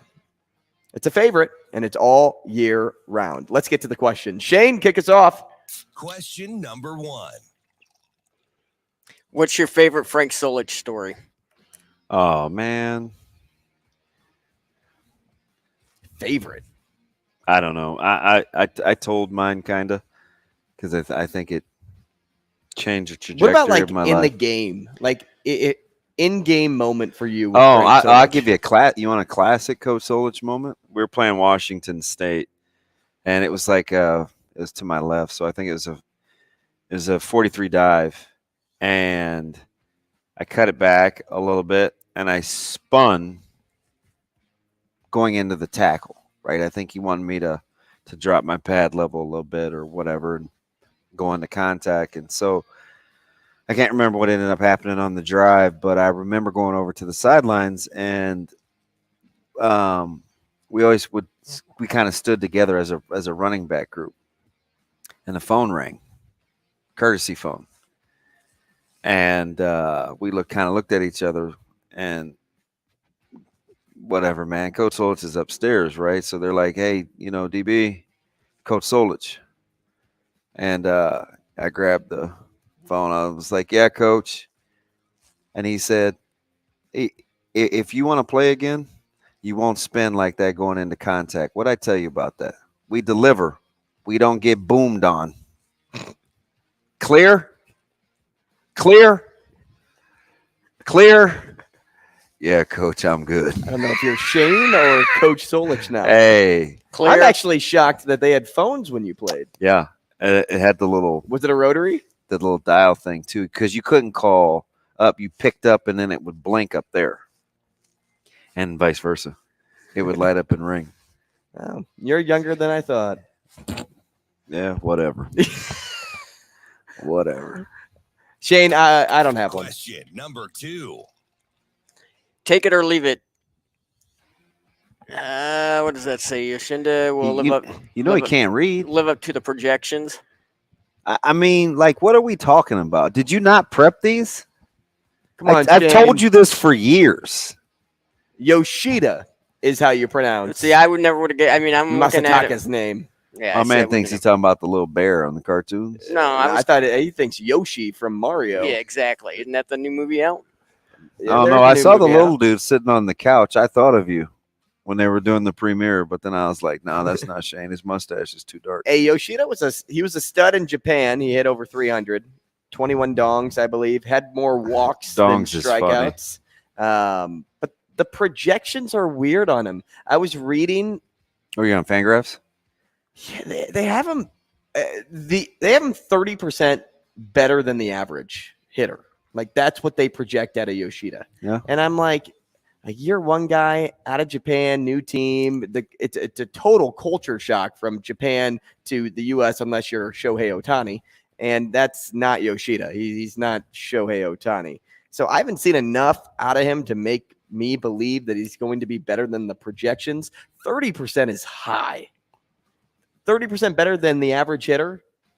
I don't know. I'm going to leave that. I'll leave it as well. I didn't even have to think about it. And plus, I think pitching will return. I'm going to leave it. I think there'll be a lot of good pitchers. Hey, you know what my favorite bet Cy is Young for is baseball? tough. What's that? First inning unders. What's wrong with you, man? Dude, good pitching. So hearing you say reaffirms that the first inning unders are back again. Who thinks of that? Oh, it's the best bet. Oh, it's so fun because you're either you cash out not even halfway through an inning. Man. Shane? Question number 3. Jim from Grand Island here. When you stay in a hotel, do you reuse your bath towels because the little sign on the door guilts you into it? Or are you the ignorer like me and ask for new towels every day? I'm team new towel. I'm team every new day in towel the too. hotel. No Yeah, question. I see the sign that says, "Oh, be green." Like, go green. Don't have us wash. No, more like don't turn green. Give me a new towel. That's what I say. Don't turn green. Why am I waking up itchy? Yeah, give your boy a towel. Plus, they only give you like 4 big towels, and one of those is inevitably going to make its way on the ground floor. because you don't want to step. Because you don't want to step out of the shower, And they give you a step out mat, but it's as like thin as parchment paper. and it's like the size of a shoebox top. Yeah. Like, who's getting out? Zoe? Well, maybe because you're probably sharing the room with people. Fudge. So 4 towels don't cut it. Yeah. I need a new towel. I'm team new towel. And they also don't give you a lot of places to hang your towel. Nah. Like, they give you one spot. It's going on under the rack. Yeah, man. I'm team new towel. No question. So towel on the ground? Towel on the ground. Question Towel on the number ground. 4. Looking like a fool with the towel on the ground. Question for Damon. With your knowledge Why of- are these all for Damon? I don't know. Am I here? Undying. Do you see me? No, I don't. All right, go ahead, Shane. Okay. With your knowledge of both the current Husker running back room and the great history of the position at Nebraska, how would you comp current room against the great running backs from Husker past? I wouldn't. Fair enough. Not there yet. I'm not even sure it's that close, to be honest. I Good. would agree with And that. I like the room. It's just, I mean, we don't even have to go back that far. At one point, Nebraska's running back room had Aaron Green, Braylon Hurd, Rex Burkhead, and Amir Abdullah. This guy's pretty good. Look around the Big Ten. If you had a guy like Mo Ibrahim or Chase Brown last year, you could make a case that he's one of the great ones. I gotta see a bell cow first. They're not there yet. The bottom though is pretty close to the ceiling. It's a very, very high floor. A very high floor. That's a good group. Question number 5. Minor leaguers will get pay raises thanks to the new collective bargaining agreement announced yesterday. My question to you guys, is it enough? Do you think it should be more? It should absolutely I guess be that's more. 2 questions. Should absolutely be Yeah. more. So there's 2 things going on, right? So we know the CBA deal is good going forward for the agreement, but did you see the 9-year settlement Mhm. in the antitrust Is case? that 185? It was mil? Something like that? 185 mil, which Yeah. is different than what Shane's talking about with Mhm. the new CBA. But did you see on average, it's 2,400 players roughly. Not that I remember the numbers. Mhm. You know how much that is per player That I don't even want to try with to the projected math. payout? So I'm missing something because I did the math. They said it would come out at the end of the deal. And maybe this is what happens with a 9-year court case. Lawyers make all the money. $185 million settlement, right? You would think the it's a lot. 2,400 players will average anywhere between 5,100 and $5,500. 5,500 times 2,400 is about 13 million. Isn't that insane? All the fees, Like, what are we talking about? right? You went to court for 9 years to give my guys $5,500, And then to give them a salary of max like $35K a year. But no, Shane, to answer the 6, I had to Gotta go be off more. on that. Can you believe, like, we try to be all knowing here. It's baseball, so we're in it. What do you got here? Question number 6, little face. Everywhere I turn, it seems that C.J. Stroud is the consensus first overall pick. Is he really better than Bryce Young?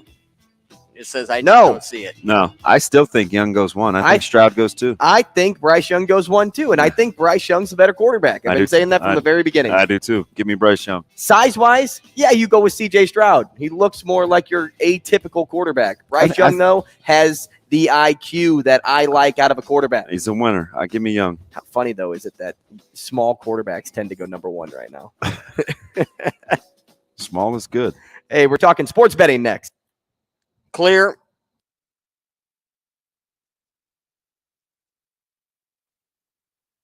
Rogers and Benning will be back in 4 minutes.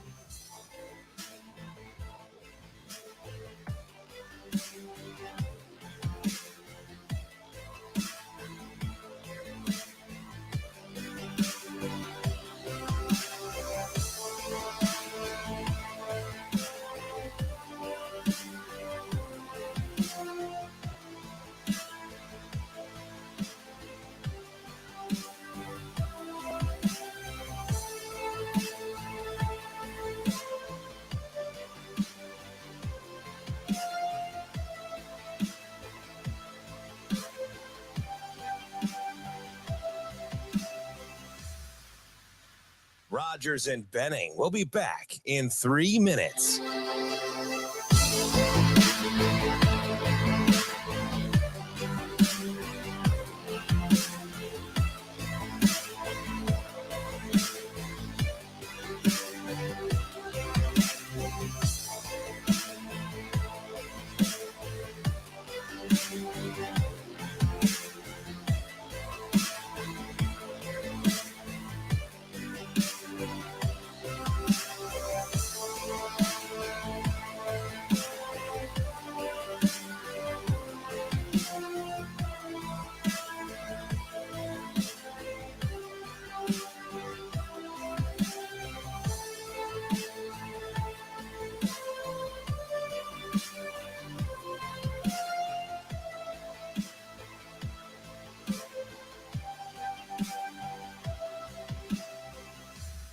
Rogers and Benning will be back in 2 minutes.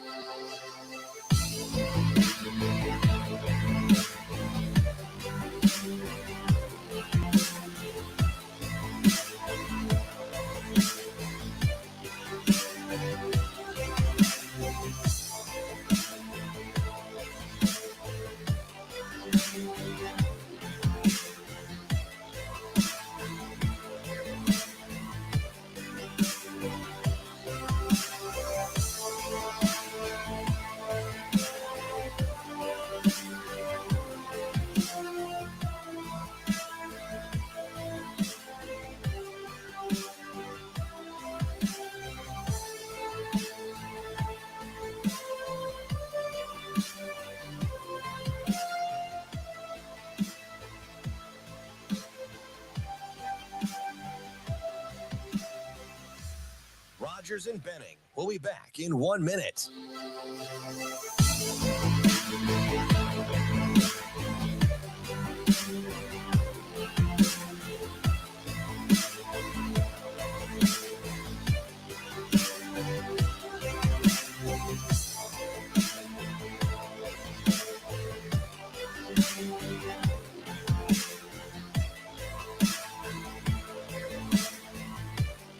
Rogers and Benning will be back in 30 seconds.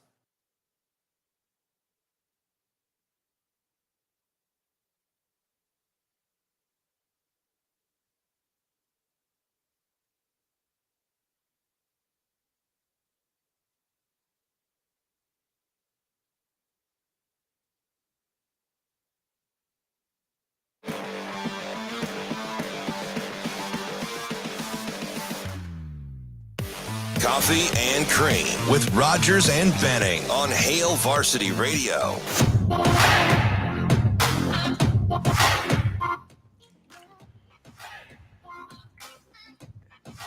Hey, wake up. We're back. It's sports betting time. It's Coffee and Cream in the morning on Hail Varsity Radio, powered by Currency. Damon Benning, Andrew Rogers. DB makes a lot more money than me, and that's probably because he follows Brian Edwards' advice, and I don't. So let's... That's a lie. Let's bring in Brian We're still Edwards. waiting for Brian. Oh, okay. Sorry. I'm not looking at the... Shane, are you producing? The Yes. online version, our Right now. studio version Still waiting. on the screen. Yeah, he just tweeted that he was coming on. So it's So, okay, buddy, I just got a text from my buddy. You know how I brought up the first inning unders? Buddy who Hackett? This is my UFC buddy. Oh, Buddy Wack. Oh, the guy that was mad that you're disrespecting Justin Gaethje. And rightfully so. He got paid. And rightfully so. So he sent me his first inning under parlay today. And, as we wait for him, I'm going to pull up the. You guys need some help, man. No. Maybe. He said, no. Maybe psychologically something. How about a no? First inning under parlays. Inning under parlay. Minus 165, minus 130, minus 135, minus 120, plus 806. His first is the Mets Marlins, which is Verlander. No, it's Scherzer. Okay, Scherzer and Alcantara. Seems like a lock, right? Especially when. How much is it? Minus 165. Oh, okay. Yeah, okay. White Sox, Astros. That one is Cease and Valdez. Yep. I'll take that too. Valdez, I almost made him my Cy Young pick. Really? Almost. Yeah, he was a stud last year. Almost. Diamondbacks, Dodgers. Diamondbacks and Dodgers. Gallen and Urias. Yeah. Zach. And then Pirates and Reds. And I like doing games like that too because you're going to get the best pitchers but a bad offense. Yeah. So I agree with that pick. And the Pirates-Reds play is Hunter Green and Mitch Keller. You don't have to tell me. Is Hunter Green going to finally live up to expectation? Hey, so is your rookie of the year a Diamondback? Is my rookie of the year a Diamondback? No, it is not. But okay. I know okay. who you. Mine isn't either. Okay. I thought about it. I thought about Carroll. Yeah, me too. Number one prospect in baseball, but I'm like, I don't want to be that guy. I didn't go with him. Okay, we'll get into that talk tomorrow, and it'll fit still because we'll cover baseball, and then we can still do all of that, and it's not going to be if one teams are 1-0 or 0-1, it's not going to change anything. Let's bring in Brian Edwards now. He's with us with his gamer headset that looks like me every time I go home after the show. He may be playing Fortnite or he may be on Coffee and Cream. No, he's an adult. He's not playing Fortnite. Hey, don't put that past some adults, Stevie. You're going to offend some people out there. Us Fortniters stick together. Oh, Lord. Brian Edwards, good morning, man. Oh, Shane, pot him up. He's potted up. He's potted up. We can't hear him. We can't hear you, but I can see your lips moving. I'm gonna go ahead and assume it is not our fault. I'm gonna go ahead and assume he's like, yeah, I play Fortnite all the time. Like it's my thing. Probably not what he was saying. It's crazy to think. Shane, that see if you can grab him. See if you can grab him to start over to make sure because he's on the headset, so maybe it's like a button or two. He's going back to look. I can see him like looking. He's working. Now, if you look to his right, I brought up how you were kind of like Harry Potter-esque. Like you're under the stairs. DB's life is like a book. I said I could read a big series on DB's life. Oh, well, you know too much because you hear all the side conversations. I love it. But I said, you probably started off living under the stairs. I saw a little Hogwarts closet underneath his stairs there in the video. And I never. So like I don't always like to answer those phone calls, but it just depends. It just depends on like who it is. You know what I mean? Mm-hmm. And I like that. Yeah. Yeah. No, sure. So occasionally, like out of respect, they typically won't call during those times. But sometimes if they do, that means I gotta. Oh, it's important. And there's no knock on that at all. I just really enjoy hearing every side story because I can piece things together in my own brain and make it my own. Yeah, it's not DB's anymore. It's Andrew's. It's Andrew's reaction. Maybe I'll be your writer. Maybe I'll write your book someday. Some of it though is kind of stressful. But that's a good plot twist in my book. This is great. Yeah, I don't know. What should we call it? What should we title it? DB's. Okay. I'm gonna come up with something and I'm gonna tell you it. It could be like Lil Uzi Vert or somebody and get a ghostwriter. Ooh. No, I don't want to be disrespectful. You mentioned Witch Doctor earlier today. Brian's back. You want to go back to him? Yeah, let's go back to B. And I thought of Hobson. Have you ever heard of Hobson? Yeah. Yeah, he's got a great Witch Doctor song. What's up, B? Can we hear you? No, Shaner. What is going on? Everybody needs Brian Edwards. I think it's my fault. There he is. It was my fault. It was my fault. It was not on Shane. Okay. He's like, man, I know Damon's a nut job. I don't want him offing his producer, man. I'm going to go ahead and own it before Shane comes up missing. That's not on Sugar Shane. Hey, listen, I have my little Tonka truck skid loader to dig the hole for Shane. You know, I'm glad you bailed him out. Yeah, sorry, Shane. We're back to hooping, man. So at this stage, when you're critiquing college basketball, you know everybody wants to be playing, right? So you don't even worry about factoring in emotions, right? I mean, if you're not motivated to play this time of year, why are you playing? Right. You know what I mean? Yeah. You got to be. They got a whole week of rest preparation. Yeah. This one's interesting. UAB landed 2 against North Texas. North Texas quietly is building a nice little roster. Part of their coaching staff is from Sunrise Christian Academy, so they got a pipeline to the AAU world. That's a good basketball team, man. Just a slight underdog. It's 2. What do you like? Yeah, I'm going to go with UAB here. So North Texas swept the pair of games in the regular season, but Jelly Walker, UAB's best player, averages better than 22 points per game. He was out injured when the Mean Green went to Birmingham and won. And then when he was back healthy and they went out to, where are they? Denton, Texas? Somewhere. They are, yeah. Denton? Is it Denton? Not It might be sure. Denton. Anyway, No, it is Denton. I think it is Denton. Wow, that's Anyway, pretty good, B. wherever the heck they went in Texas. UAB lost by 3 in overtime, but then in the third game, UAB won in the Conference USA tournament 76-69.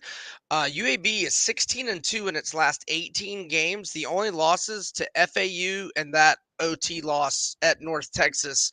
I'm going to go with the Blazers -2. While you're getting the jelly in the NIT, you get the jam in the Final Four. FAU +2 against San Diego State. SDSU, of course, a team that Omaha knows very well after watching them play in the Elite Eight. But you like FAU +2. Does that have anything to do with the way they shoot it? And if so, why do you like them +2 if SDSU can also defend that 3-point shot? How about this? Let me tackle the side and the total because I'm going to have a little bit more on the under. So I just want to say I like under 132 better than I like FAU, but I'll handle or talk both of them here. So the under's hitting 12 straight for San Diego State and is on a 14-1 run. The under's on a 5-2 run for FAU.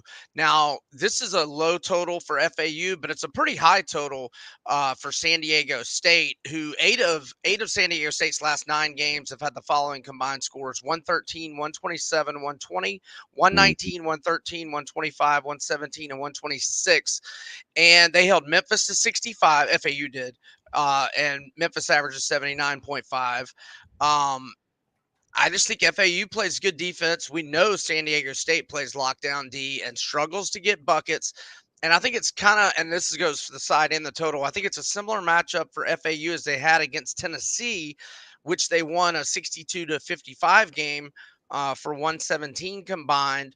But I think Tennessee is probably a little better at that style than San Diego State, which sounds more ironic since San Diego State still has a pulse and Tennessee's gone, but you know what I meant.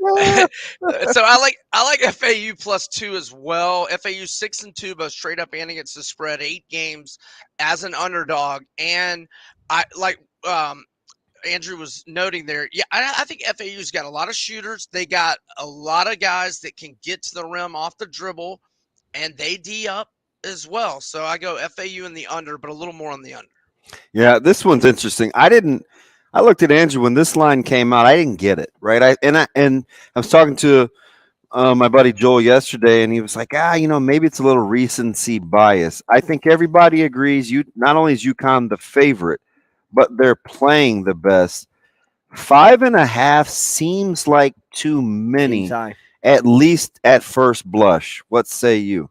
Well, I don't think any gambler should be in any hurry to go against either one of these teams who are both playing lights out right now. And I've been on Miami all 4 games. I think I've been on UConn, not the Iona game, but I think the last 3. I know both. I was on them both times last weekend for easy winners. But anyhow, so my plan right here is pre-game or pre-flop, however you want to term it.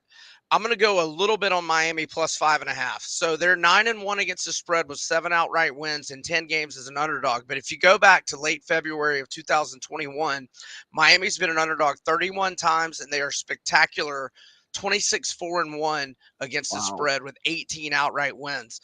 So pre-flop, I'm going to have some on Miami plus 5.5, but it is my hope that UConn gets out to a lead and that I can get Miami live in game at maybe even like plus 9 or 10 or better. And that's when I'm going to get aggressive. Like, it's exactly what I did Sunday against Texas. I had a little bit on the Canes pregame, but I even tweeted it. I said, I'm looking to get them at a better underdog number at like plus 8 or whatever. At halftime, I was able to get them plus 7. But then when they were down by like 12-ish with like 11 or so minutes left, I was able to actually get a plus 10.5. And I made more, in-game betting and better numbers. Thanks, B. We appreciate it. Thanks, B. Oh, sorry. I ran out of time. All right, guys. Thanks. More coffee and cream next. Rogers and Benning will be back in 4 minutes.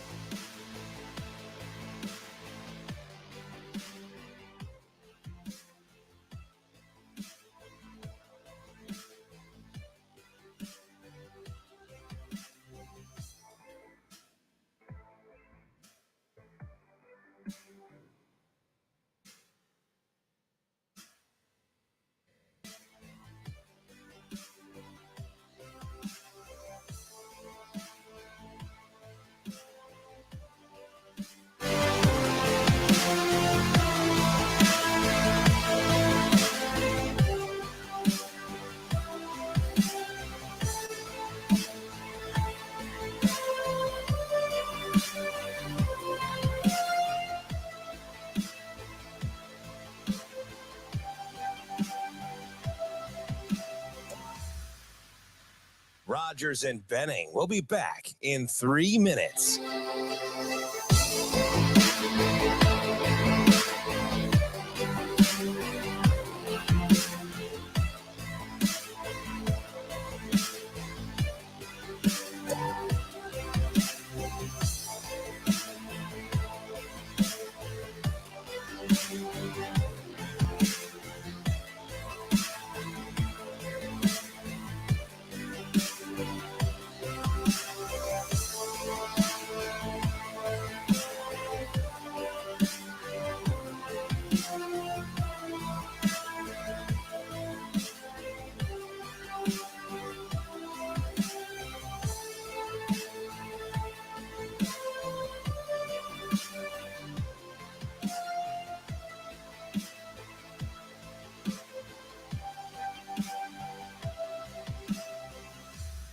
Rogers and Benning will be back in 2 minutes.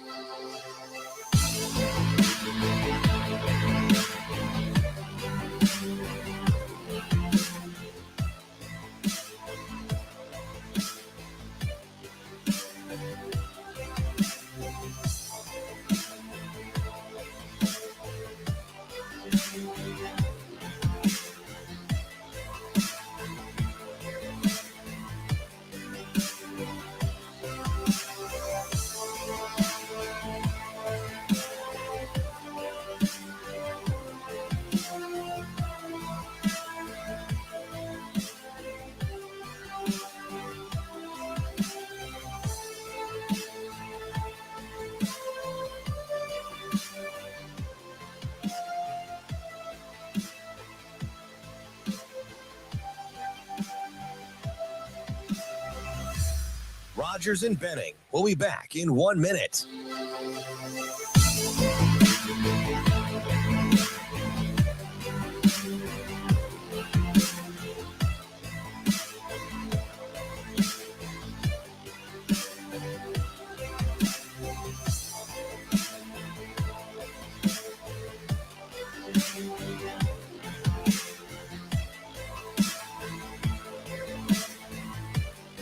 Rogers and Benning.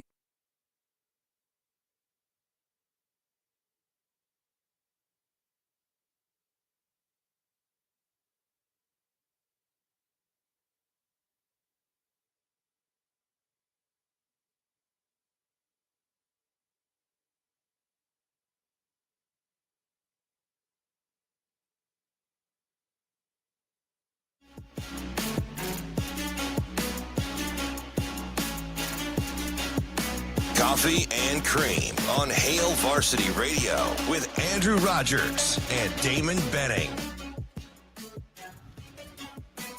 Hey, welcome back to the show. 888-638-4876 if you'd like to get involved. Coffee and Cream in the morning on Hail Varsity Radio, powered by Currency. Before we get to Michael Bruntz, I want to take a moment and tell you about Dingman's Collisions Center. Dingman's has this awesome give back program for every car repaired. So when you go into their shop, if you need an oil change, if you, I don't know, totaled your car, if you needed, I just left there yesterday. They gave me a tour, and you drop a token in the jar, and that's who Dingman's will donate for you. you get a bead. You put it in a little deal. They gave it to Caleb. He got the pick. They had one of 3 that were going this month. Bing! Caleb goes, gotta go with the young ladies. Let's go with the girls program. That a boy. Yeah, it was fantastic. They called me early. Hey, we're done. It was just getting out of the washer, and I was like, woo, save me a trip getting on Dodge to take him to practice. Let's go get this vehicle. Let's go. Thank you, Seth, over at Dingman's. And whatever vehicle you have, they work on all makes and models. So Sure have do. no fear.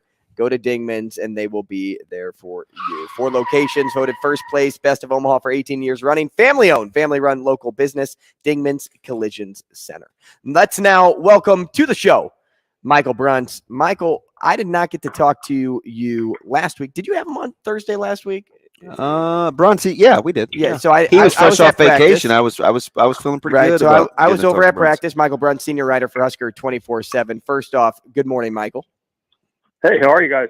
Pretty good, Bruntz. What are we going with? I don't believe the shirt that you tweeted out. What are we going with for opening day? That's it. That's the shirt. Is it really? Okay. Well, okay. If you go through his feed, he's an A's fan. Oh, no question. Yeah, like we've been talking about this for years. Don't forget that.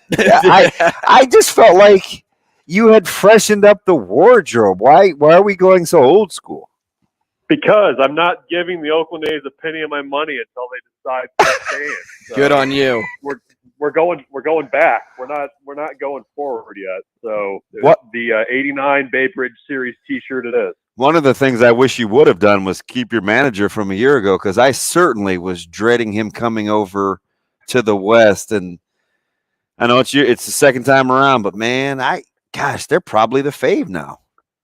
Yeah, no, he's a great manager. It was funny when he left. Everybody that was an A's fan was like happy for him. It was like you made it out. Like it's like the Shawshank thing. You made it through. The rain is just pouring on Bob Melvin's face, and he's just feeling great. Crawled through a ton that of was the reaction. Doo-doo all the way to a pond. Listen, that's 3 football fields. Bruntz, are you excited? Am I excited for baseball? Yeah. Yeah. Any baseball is good baseball. I think that's my general approach. I don't know if you guys check sports books at all, but not us. I'm sitting next to the biggest degenerate this side of the Missouri. Not me. Bruntz. He's got a first inning under parlay going.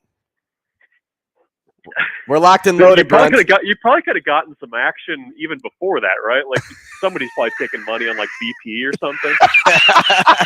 Yeah, how many home runs is Aaron Judge hitting out of the yard? Like who does that? And then he stops me, Bruntz, a couple minutes ago over the break, and he goes, "Hey, I want to read you my buddy's his first inning under parlay too. He's got one going." I'm like, "You need new friends."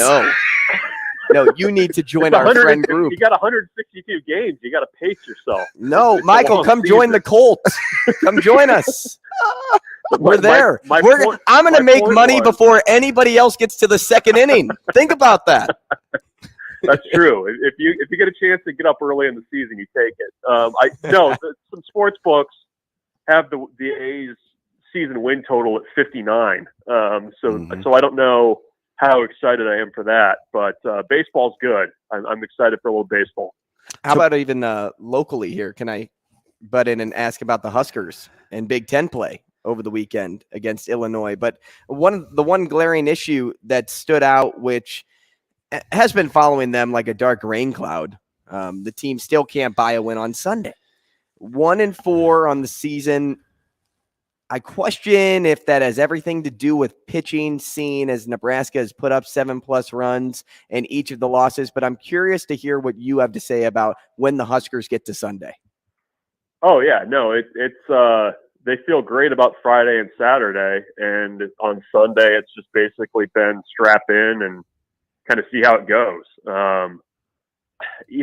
I don't, they've tried Caleb Clark there. They've tried Michael Garza. That hasn't worked. I'm trying to think if Jackson Brockett started on Sunday. I don't know if he's started this Sunday yet, but he's another guy that's kind of been in that midweek Sunday type role, and it really hasn't stuck with anybody. Do they, look at that as kind of like almost like a midweek where you kind of do like the Tampa Rays starter situation and hope that somebody gets you 2 innings and then just kind of pass the bucket? Or Will Walsh just looked pretty dang good Pass the bucket. in those midweek games the last couple weeks. I mean, he's earned as much of an opportunity on Sunday as anybody. So they don't have to worry about it this weekend. They're only playing 2 games and they're playing on Saturday, so they've got some time to figure that out. But certainly, I mean, when you basically take it to Illinois for 2 straight games, and then it even felt like on Sunday that the offense probably had enough to get you over the top, but you can't give up 10 runs on a Sunday and expect to sweep a series. I mean, that's the difference between when you're talking regionals and talking like we've got to win the conference tourney in May to get into the tournament. I mean, that's where it starts to add up. But Bruntz, let me ask you something. Talking to a couple of baseball guys, because it's not just as easy as, and I know this, stretching a guy out, right? Sometimes there's something about seeing multiple hitters through. What kind of command do you have over multiple pitches, pitching sequence, second and third time through? How would you, or how do you think Christie and Bolton, those guys, want to maybe stretch out Walsh just to give themselves the chance to see if a little is good, can a lot be great? Yeah, well, I mean, he threw 90 pitches against North Dakota State. He was around that number against Creighton. I think which is remarkable when he had only got an inning. I mean, that was his longest outing before those 2. I mean, I can't remember somebody just kind of coming out of nowhere the way that he has the last couple starts. And, for him, he's a hell of a story. I mean, he has had multiple injuries at Nebraska. He was hurt before he even got there. He's had some just really like baseball injuries, how you have a guy tears an ACL, like carrying groceries into his house or something like that. Or tripping over a suitcase. Or falling down the stairs. Like the Jeff Kent. Well, I mean, Jeff Kent was on a motorcycle, but washing his car.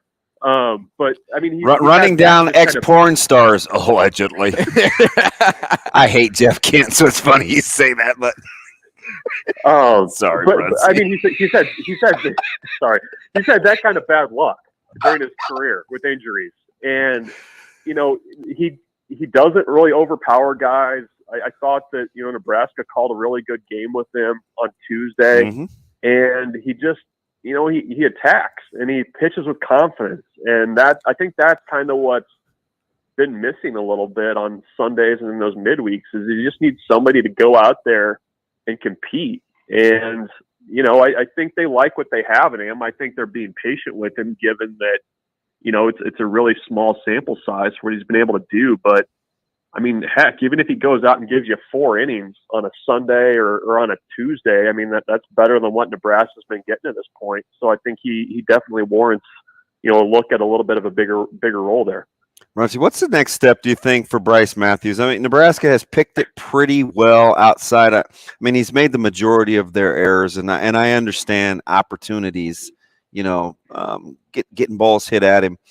What's the next step, do you think, in his evolution to continue with his offensive prowess, right? And to still be kind of the slick fielder that he was maybe coming in, that hasn't always been shown as his offensive game has developed. Yeah, no, I mean the defense is up until maybe the last week or so has been actually pretty good. I think they've been pretty pleased with what he's done for the most part there. The thing about Bryce, and I think you can kind of see this now. I mean, even that home run the other night against North Dakota State. I mean, he's playing with some swagger, some confidence, and he hadn't really done that. He's bigger too. In his career, he's grown. He's bigger. He's a lot bigger. I think the strikeouts are still a little bit higher than maybe you'd like to see for a leadoff hitter, but I think he's finally comfortable in that role because with him, it always felt like he was such a streaky hitter, and I think some people when they see him play, they still kind of have like freshman year Bryce in their minds, but when you dig into his numbers, I mean he's having an exceptional season. And he's got he has the speed too. He's added the power to it, and I think his approach at the plate has gotten better too. Because I think in the past he would get into situations where he was kind of swinging at bad pitches, and it would kind of carried over, I guess, from at bat to at bat, and he hasn't had that this year. And I think he's really put it together, and he's always been a confident kid. But I think you're finally starting to see, some of that. The results on the field, I think, are starting to be, show up in the way that he's just kind of viewing things and just kind of playing with confidence. It's been kind of fun to watch. Bruntz, we know you cover football, baseball, and recruiting, and it was kind of neat to see all three aspects of what you do present on Friday last week. You had baseball, you had football players, and you had recruits at the baseball game. So having that total package deal, and one being one of the biggest recruits that Nebraska has been fighting for, Dylan Raiola, and other big names there. You saw interaction with fans. You saw fans take photos with this guy, and it just goes to show that they so badly want him there. But aside from all of that, the move to bring football players to the baseball field. We were talking to Brady Oltmans earlier in the week, and he's like, well, it's kind of a unique move because what if they don't like baseball? But all in all, it's kind of what I think about most is even a recruit cares about the other programs at the university. And that's kind of like what Nebraska pushes is like, baseball supports softball, softball supports football, football supports swimming, whatever it is. When you get that type of approval, what did you kind of make of Dylan Raiola as a person versus him as a football player, just being there in that moment? Yeah, it was the other thing I think that helped, let's take some football recruits to the baseball game. Is there was some buzz in the park that night. I mean, you had Hurrdat, Comine, and Gordon getting honored pregame. Nebraska comes out and hits pretty well right out of the gates and kind of jumps on Illinois. There was some good buzz. I think that matters. It's just an opportunity. I think that this coaching staff took. Like, hey, look, we've got a section kind of blocked off. Come and hang out for a while if you want to. I mean, the guys weren't out there, deep into the ninth inning or anything like that, watching Nebraska close it out. But, I think, when you see that kind of support, you get the buzz. I think it's just another kind of piece to the puzzle, I guess, when they're kind of thinking about things. It's funny. I mean, some of the guys from California that were at the game looked a little cold. But it was a chance to just kind of be around the coaches and, Rule and his staff. Everybody was there and just kind of hanging out. And it just felt, really pretty relaxed. And, for Raiola, I mean, he got the attention. He had, probably took a ton of pictures.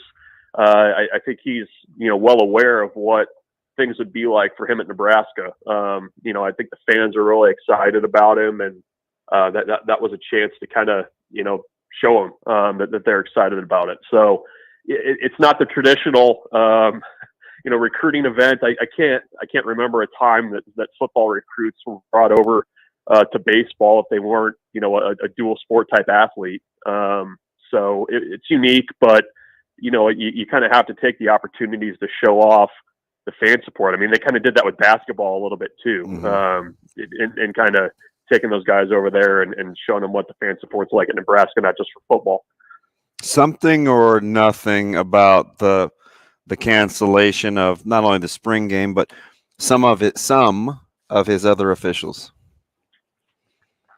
I don't know. I mean, you're kind of to the point in the recruitment where it feels like, what does another visit and an unofficial visit really show you at this point? I mean, you've been to Georgia multiple times. You've been to USC a ton of times. You've been to Nebraska a ton of times. I mean, you've been a ton of places in the last 3 months. I think, it's probably not a bad thing to just say, okay, we're going to put a pin in this for a little bit, focus on us. And oh, by the way, the football piece of it that you still have to work on yourself.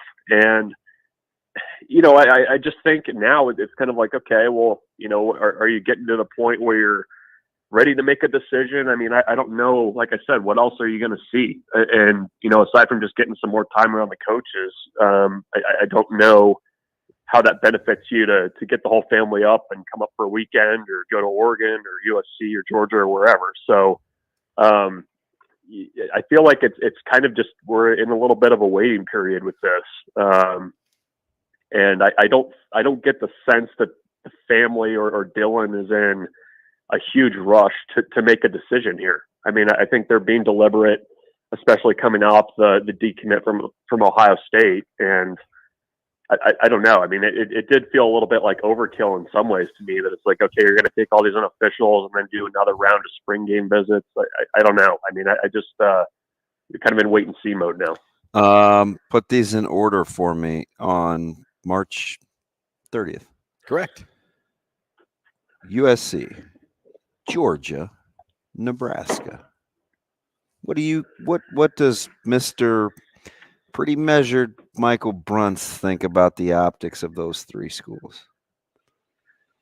I don't know that there's a 1, 2, 3.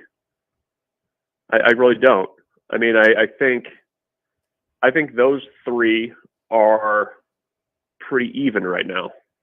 I mean, I think from what the comments that he's made, I think that there's different things kind of pulling on him. I mean, I think there's obvious intrigue with Georgia based on what they've done, and kind of where that program is at now. I think that's a big thing. USC, I think, is helped a ton by their ability Lincoln Riley's ability to develop quarterbacks, and I think that's the big draw there for him. Nebraska, obviously, it's a little bit more of an emotive thing, right? Like you've got the family background, you're a legacy, and it's a different animal than what you would be getting at Georgia and USC. I mean, I think that was pretty plain to see when you're at that baseball game and you're just getting swarmed. It's just different. And so I don't think that there's a ton of separators between the three right now. It's just a different decision right now with, I think the reasons why, to me. So when it kind of gets down to decision time, I mean, that's kind of what you have to figure out is what matters most there. And that's why I think, they're being a little bit more deliberate with it this time around. Bruntz, of course, we heard yesterday that Coach Solich is coming back for the spring game to be honored with his family, which is a great get for Nebraska to bring him back. And because of how heavily desired he was by Husker fans and just the rest of the program. We also heard that 52,000 tickets were sold for these, or the number was getting close to 52,000 sold for the spring game. After the news of hearing that Coach Solich will be returning, how high do you expect the attendance to be for the spring game? I mean, it'll creep higher. I think that event is always one too that you get a lot of people probably that last week before the spring game looking at the weather, right? Like you're looking at that forecast. Okay, maybe if it's going to be like mid 60s, maybe you load the family up in the car, you get the tickets and you head down. I mean, that to me has always kind of been, the thing about that event is it's always kind of, you're kind of in that lull with the ticket sales right now. And maybe, the Solich news kind of makes some people commit to it a little bit earlier. But it's going to be a good crowd. I mean, I think there's a lot of intrigue, a lot of excitement around the program right now. You add the Solich thing, and I mean, maybe people want to be there when the curse is finally broken. I mean, that's what I'm told is the result of honoring Frank Solich finally. So the 20-year curse will be over. But he believes. He believes, DB. Yeah. I'm a little tongue in cheek, I'm guessing. So, I mean, I don't know. I mean, I'm expecting a good crowd. It's been a little bit slower, I guess, in the last few weeks with the sales and maybe what I would have expected. But it'll be a good crowd. I think it'll be a really good atmosphere. And I don't know. Damon was down there on Saturday. I mean, I think you can really feel the excitement around the program right now. Yeah, let me get you out of here on this, Bruntz, because they practice hard, right? And it's it's wear and tear, and you're kind of in this second week, and historically, it's when things creep up, right? The buzz is kind of worn off. You're going through it. Do you think do you get the sense they'll have enough bodies? Because I don't think they don't appear to care right now if they're going to have enough bodies for a competitive spring game. Yeah, O-line and D-line are probably the two biggest concerns, right? I mean, that's where we're looking, I think, for numbers. Yeah. Matt Rule the other day, I appreciated the kind of, it was a little bit of a joke, I thought, but, when you're a Nebraska fan or you've been around the program, I mean, you're used to like just lines of offensive linemen in your program. And when you're out there at practice, I mean, it's noticeable that when you get to that third group, there's not a lot of guys. They're kind of like they need to pull a guy from the first group to get a full five. And small too. Yeah, it's striking. I mean, they would have been helped by a few of those guys that signed in December and rolling early for sure. But they don't seem concerned about it. I mean, I think it's all about kind of your context and what you're used to. I mean, I remember when Frost's staff came over, they had like 10 guys, on that line their first year at UCF. So it's a little bit different and kind of depends on what you're used to. But that group in particular is what I'm kind of like, okay, we'll see how they kind of mix and match this to make this work for a spring game. But they don't seem too concerned about it. And, to your point about the second week of spring ball, I mean, you could tell during that open period on Tuesday morning that they were coaching them a little harder. And they were trying to keep the energy up, making sure that they were staying on guys and holding standards high. Because I think they were well aware of kind of what to expect going into the second week. And, when you kind of get into the real meat of spring ball. Michael Bruntz, thank you so much. Happy opening day. We will talk again soon. Sounds good, guys. Thanks a lot. Thanks, Bruntsy. Michael Bruntz, senior writer for Husker 24/7 at Michael Bruntz on Twitter. If he's an A's fan, they're obviously not making the World Series. Who do you think he would choose? Would he choose an AL or an NL team? Because do you like the AL? I think he'd probably choose an AL team. An AL team. Although now that everybody's DHing, I guess it doesn't matter. By the way, I have my Rookie of the Year candidate. I'll save it for tomorrow. When we come back, I want to go back on a point where we talked about being unified. That's next.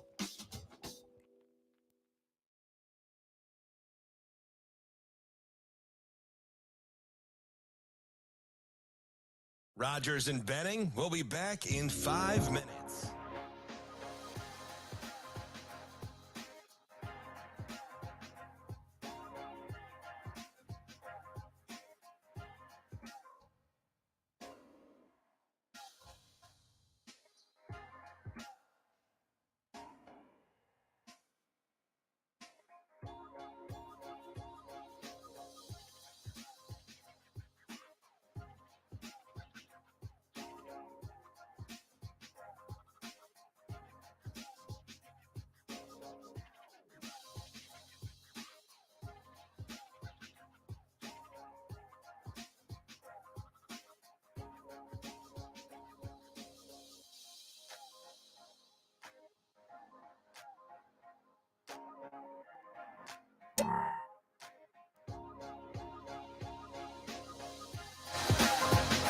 Rogers and Benning will be back in 4 minutes.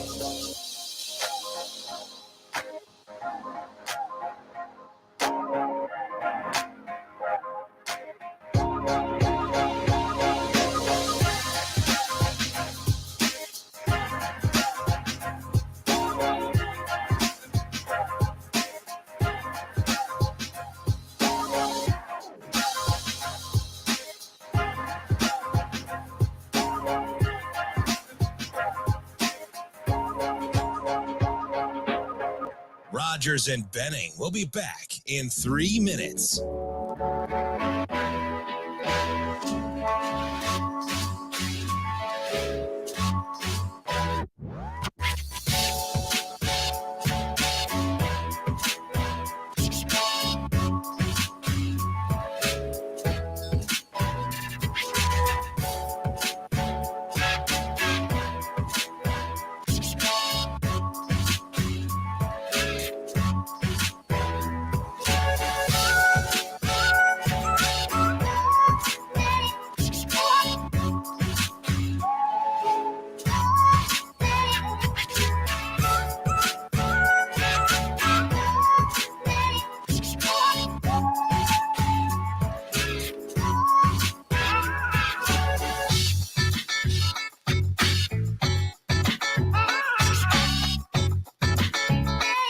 Rogers and Benning will be back in 2 minutes.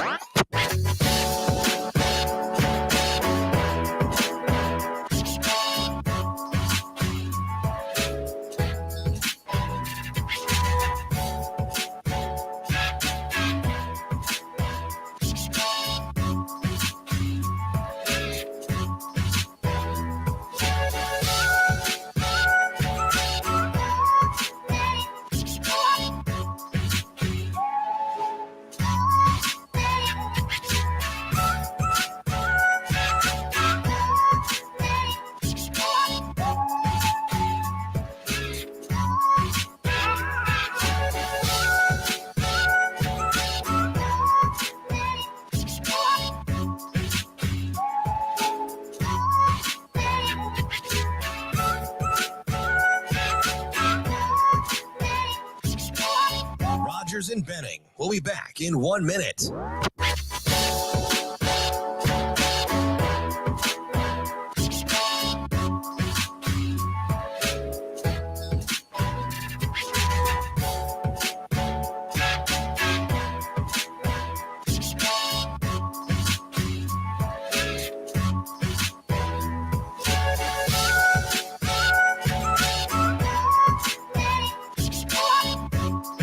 Rogers and Benning will be back in 30 seconds.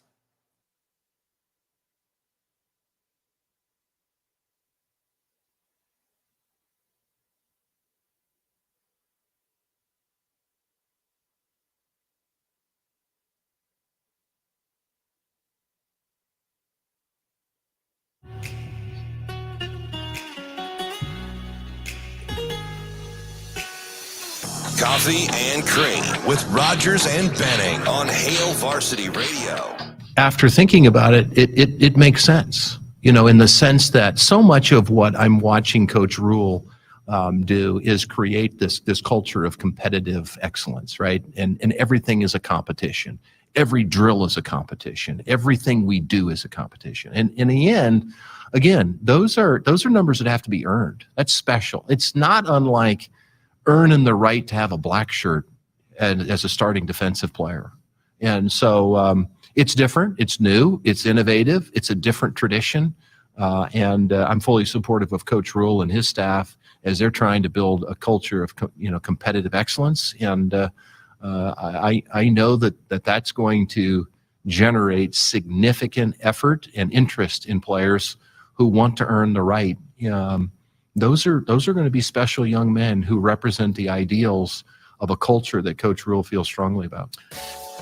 And all of that goes back to unification. It all starts there. The team dinners, the team building activities before spring, the competition in practice, as Trev just said, the overall mentality, it's all connected. Welcome back to Coffee and Cream alongside Damon Benning, Andrew Rogers. As much as people think this program lost its traditions, its core values, it's all coming back with Coach Rule. And that's because he went to the source of success and believed in the exact same things. And what I mean by that is when he speaks with Coach Osborne, Coach is a learner.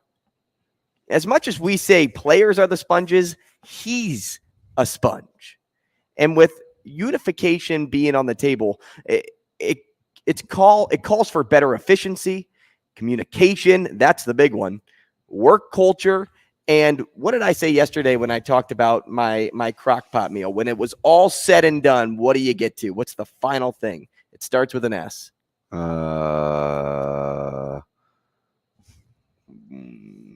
Satisfaction. Oh, gotcha. I was going to say eat, but and you know what? Maybe we let them eat too, DB. Yeah, but got to eat. It ends with satisfaction. When you get a unified organization that are all on the same page, you can weed out the tricky ones, the rogue individuals, but it's about developing organizational-wide understanding of the vision.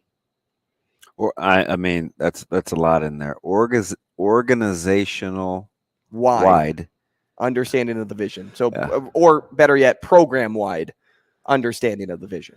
Yeah, and I think those things are a lot easier to achieve when it's a lot easier to be on the same page with unification when even Trev, you didn't catch it, even he's talking about, uses the same things that Coach Rule talks about, the competitive stamina, right? Where it's not just being able to sustain how long you want to compete or when you can compete, but literal stamina where can you run an efficient play 4 times in a row? Can you do it 6 times in a row? Can you go hard for 7 seconds and snap it again? Can you go hard for another 9 seconds, get back to the huddle, snap it again? Like, there's just something that happens. And being competitive can be emotionally draining too. Like, we undersell that aspect of it, right? Where I was like, man, in college, I felt like I had to be on all the time, right? And I say I wouldn't pick that era to go back to because I didn't want to have to be on all the time. But really, I'm still competitive almost every day. I can just shut it down if I want to, right? But my natural mindset is to want to compete regardless of what we're doing. So, I may say something to you like this morning, man, I can't wait till, 4:00, man, I'm shutting it down. First pitch, first right? inning unders. Like I just want to turn my brain off. I'm afforded that luxury as an adult, but it is an exercise. It's a mental exercise. Like it is, but the more you get used to it, hey, if who cleans up their table the best, the training table, if it starts out as a competition, not leave scraps, get your fork, things returned back where you're supposed to, pretty soon it just becomes the thing to do. But it can start out as a competition, right? And all good things do start out as a competition. It's making everything a game. I was talking about some of our mental coaches at Westside talk about gamification, where, hey, who can sit up in there? Who can sit with their back against the seat the best? Who looks like they're paying attention the most? Like just weird little things to make it a competition. And the next thing you know, after time, everybody's sitting up and dialed in. Hey, who can fill up the first 3 rows the fastest? Right. And that's the response. Yeah. Like it goes back to, you can listen, but are you responding? You can be competitive, but are you responding to your coach? Your And I like the fact they're teaching that there's results that come with it. They're not always going to be good results, but for the most part, you're gonna get what you've earned, and that's just part of it. We do a thing at school that I thought was traumatizing at first, until I figured out how competitive it is that they embrace it. Right? They do GPAs by grade, right, and it's a competition. Freshmen, sophomores, juniors, seniors. Highest GPA they get steak. They get their choice if they want all of them. They can steaks, burgers, chicken, or steaks, burgers, hot dogs. Served by the lowest achieving group. I like that. I mean, like a behind the tables, hey, spooning it out. The second highest gets burgers and hot dogs. And then the last one just gets hot dogs or a burger. You don't get your choice. Yeah, you don't get the steak. And I was like, God, that's tough. Like they're gonna be the ones serving. And then what did the last get? The whatever's left over. So there could be steak left over? No, they can't have steak though. Can't have steak, and you can't have two proteins. It's just whatever's left of. They only get like the sides or of the proteins that's left. It can't be a steak, right? So you only get one of them, right, and it can't be a steak. So you may just be eating hot dogs mm-hmm. and your bag of chips or whatever's left over in the macaroni. And so schoolwork matters. It doesn't seem like that's the right thing to. Well, that's not fair. I'll tell you what, though, you're preparing them for the next level in high school, right? That's kind of what happens. To be on the football field, what do you need? Yeah, you need good grades, and you need to focus on school and academics, so it matters. And people, it's just become a thing. Like, it doesn't matter what it is. Like, people want to win. It's just why do you? Great point. Coach Rule says he gets the best out of his guys when what? He says don't run 10 times down and back. But if I make it a game, they're going to run 20 times down and back. It's just and the more it is right. He did say that last week in the presser. Great to see everybody. Thank you guys. He's funny about that. He's like, hey, what did he say? What did he say? He's like, what do you want to know? I just. And sometimes you can't shut it off, right? So my front hand strength is a backhand weakness. Sometimes you may not want to compete, or sometimes it's not that serious, and I'll want to make a competition of it. I want people to compete at life, and sometimes when you're in relationships, I need to dial that back, right? I can't be the guy that's, man, you've never been coached before. Like, has anybody ever told you that it's not good enough and you have to do better, or are you just not going to want to do good enough? And you're going to be like, oh, you said that to me. You know what I mean? So I have to know when to get in and out of phase, because it's the only way I know how to be, unfortunately, fortunately. And I told you yesterday too, in regards to my own personal well-being when it came to being an athlete, if I saw somebody in front of me, competition was hard. But what I was really good at is responding to constructive criticism. Like if somebody were to do what you said Coach Solich did to you earlier on in the show, like put your hands up, fight. I respond well to that because I don't like to disappoint. But the internal battle of competition is what I had to work through. You got to manage that. That's a good point. And that's always something I think about too, especially now during spring when you have 15, 20 guys sometimes in your position group, aka wide receivers, and you're looking for playing time. Yeah, right. Josh Fleeks, and listen, I got a sore hammy. He's competitive, right? So how much can I do? Or AJ Allen, like staying on all the time, right? Like you don't lack competitiveness. It's just that you have to figure out what's my 70% compared to what everybody else is doing, because you may not always feel great. You got to find a way to compete. Whatever it is that you've got in you, you've got to give it. And at some point, it just will become a way of doing things. Great point. Coming up next, we're talking to Matt Vrzal to close the show. He's had, let's just say, an adventure of a couple of the last another competitive 28 hours. That's next. Rogers and Benning will be back in 4 minutes.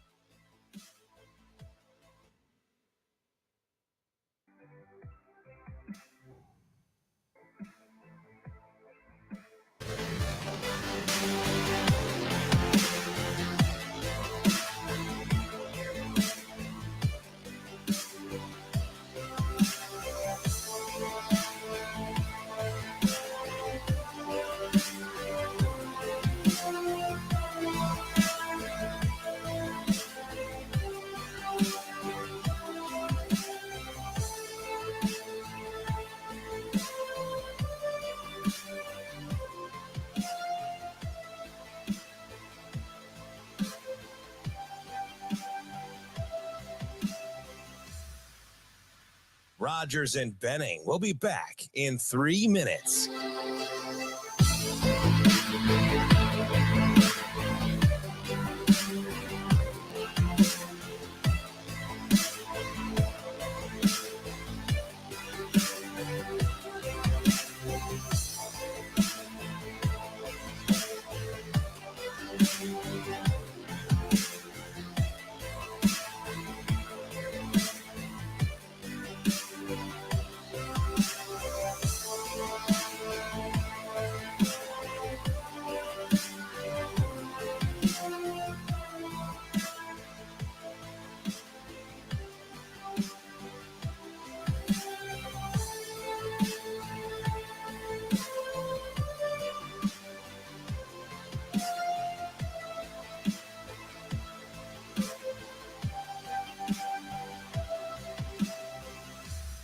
Rogers and Benning will be back in 2 minutes.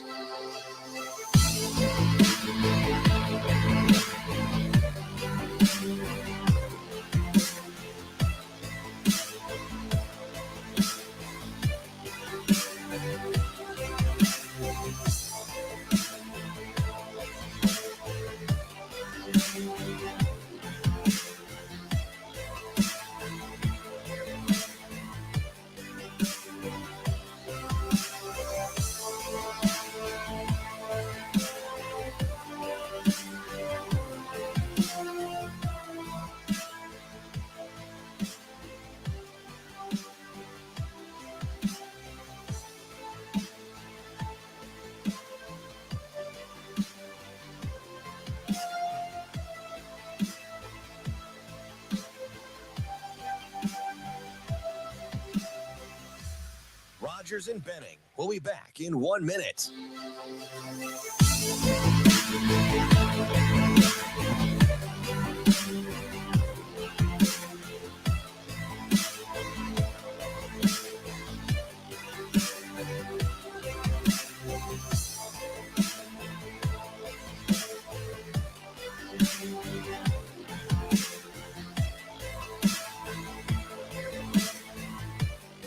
Rogers and Benning will be back in 30 seconds.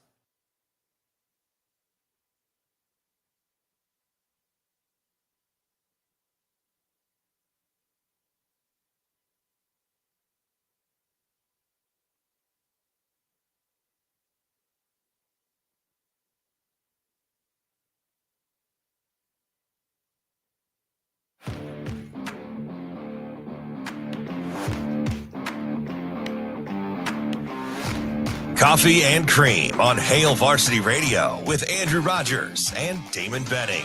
Now let's find out what Matt Vrzal is better at, telling stories or making pizza. Matt. Matt's an exceptional young man. Matt Vrzal. Happy birthday, Matt. You know, Matt, he's a tremendous athlete. Matt Vrzal. Come on, Matt, I'm with you. You know, like Matt Vrzal, you're one of the sexiest people in the world, but you're not one of the most beautiful. How does that happen? Here is Matt Vrzal. All right, Matt, thank you very much. First thing that he said. Dansby drills one. Center field. Kolot's back. It is gone. NBA Jam heating up. Dansby swats it. Homers for his second game in a row. Solo shot here in the second. It is 5-0 Cubs. As I've been told, DB talks to his good buddy Matt Vrzal every opening day, and here we are. It's opening day, and Verz is in Chicago to watch the Cubs on opening day. Verz, is this something you do every single year? This is year 20. This is my trip 27 on the home opener trip. Wow. And that's something. That's amazing. So I've never gone to opening day. I turned 21, and through good friends and a good banker, I ended up getting brought on this trip. And the rest is history. Hey, how you feeling? I feel great. I'm telling you. You get it going. And at night, just always have a Pedialyte or liquid IV, whatever you want to use, in your cooler, in your fridge. You get home, drink that thing. You sleep great. You get up in the morning, drink about half of one, and then fill the rest of that half with vodka and just start the day again. Yes. Hey, so that is kind of your thing. So those liquid IVs, those are those little packets you can buy at bulk at like Costco and stuff.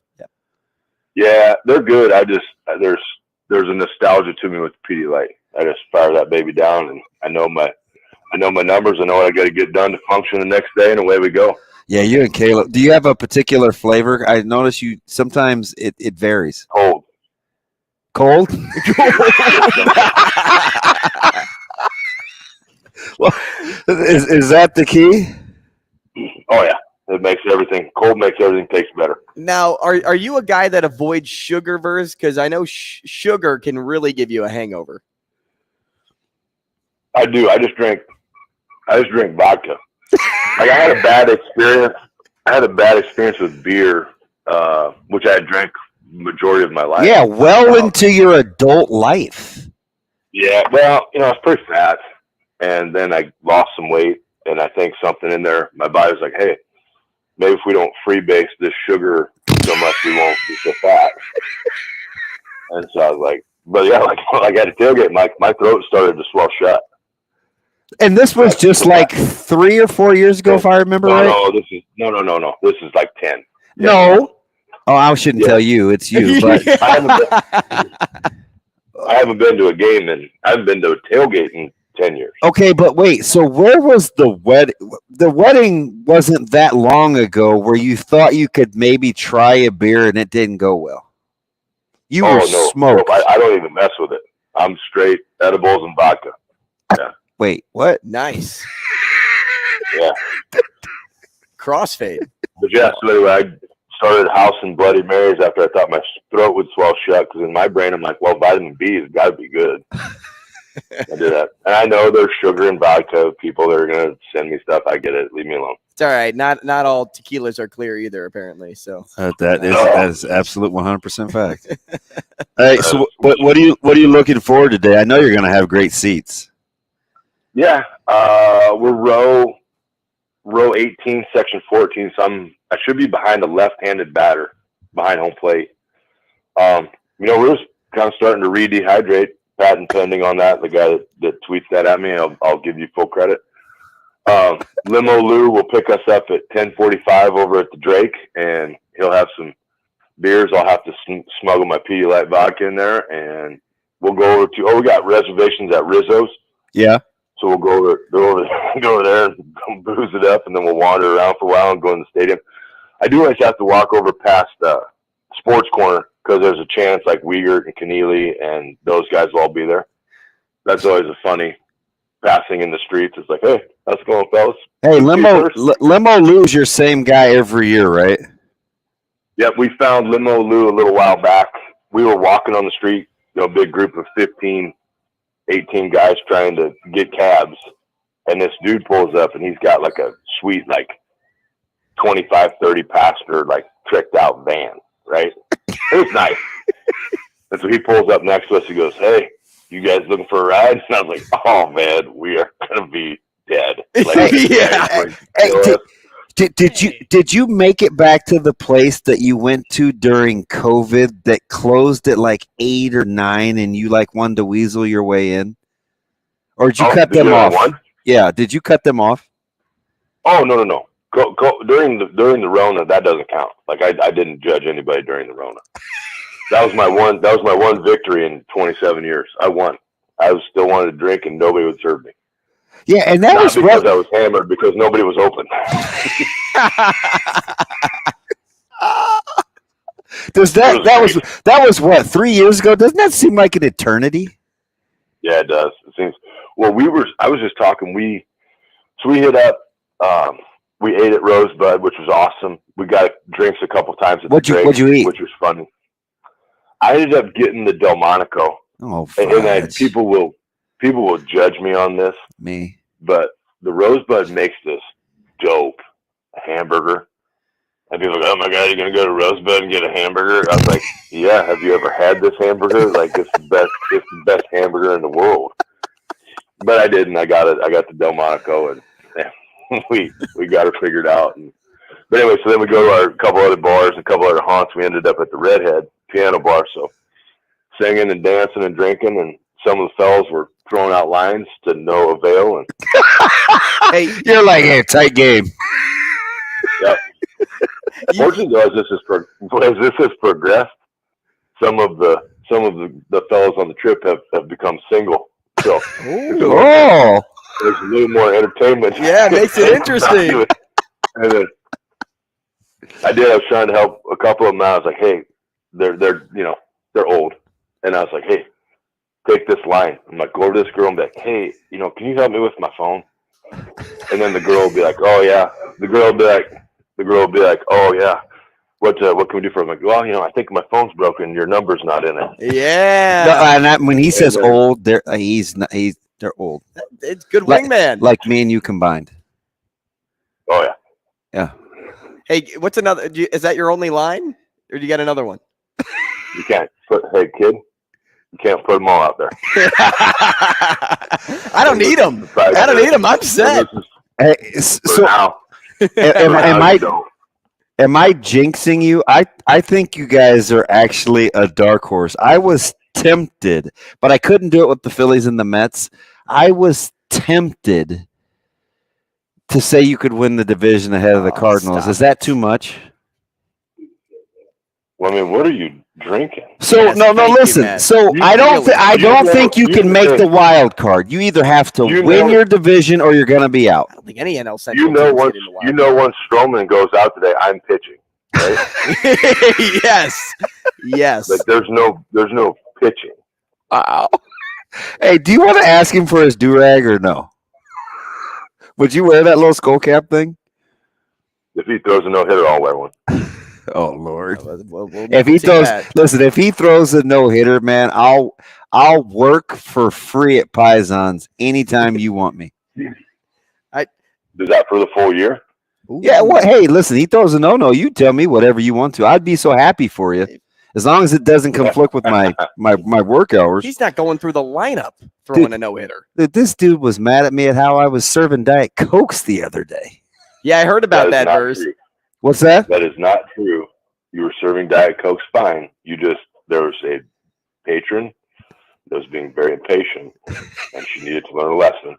And Damon did not allow me to teach that lesson. There were other customers besides you in there, lady, and we had some other things going on. Bro, how mad at me were you? Not very. They left it. That crew, hey, you're not listening. That crew that got there at 11 when you were there, 11:15, left at 1:30. What? Yeah. Well, had to have that slice ready ASAP. Oh, so when she was raising her hand and I ordered the pizza, they stayed for 2 more hours? An hour. No, that was 12:30. They ate, sat there, and then another hour they sat there. Yeah.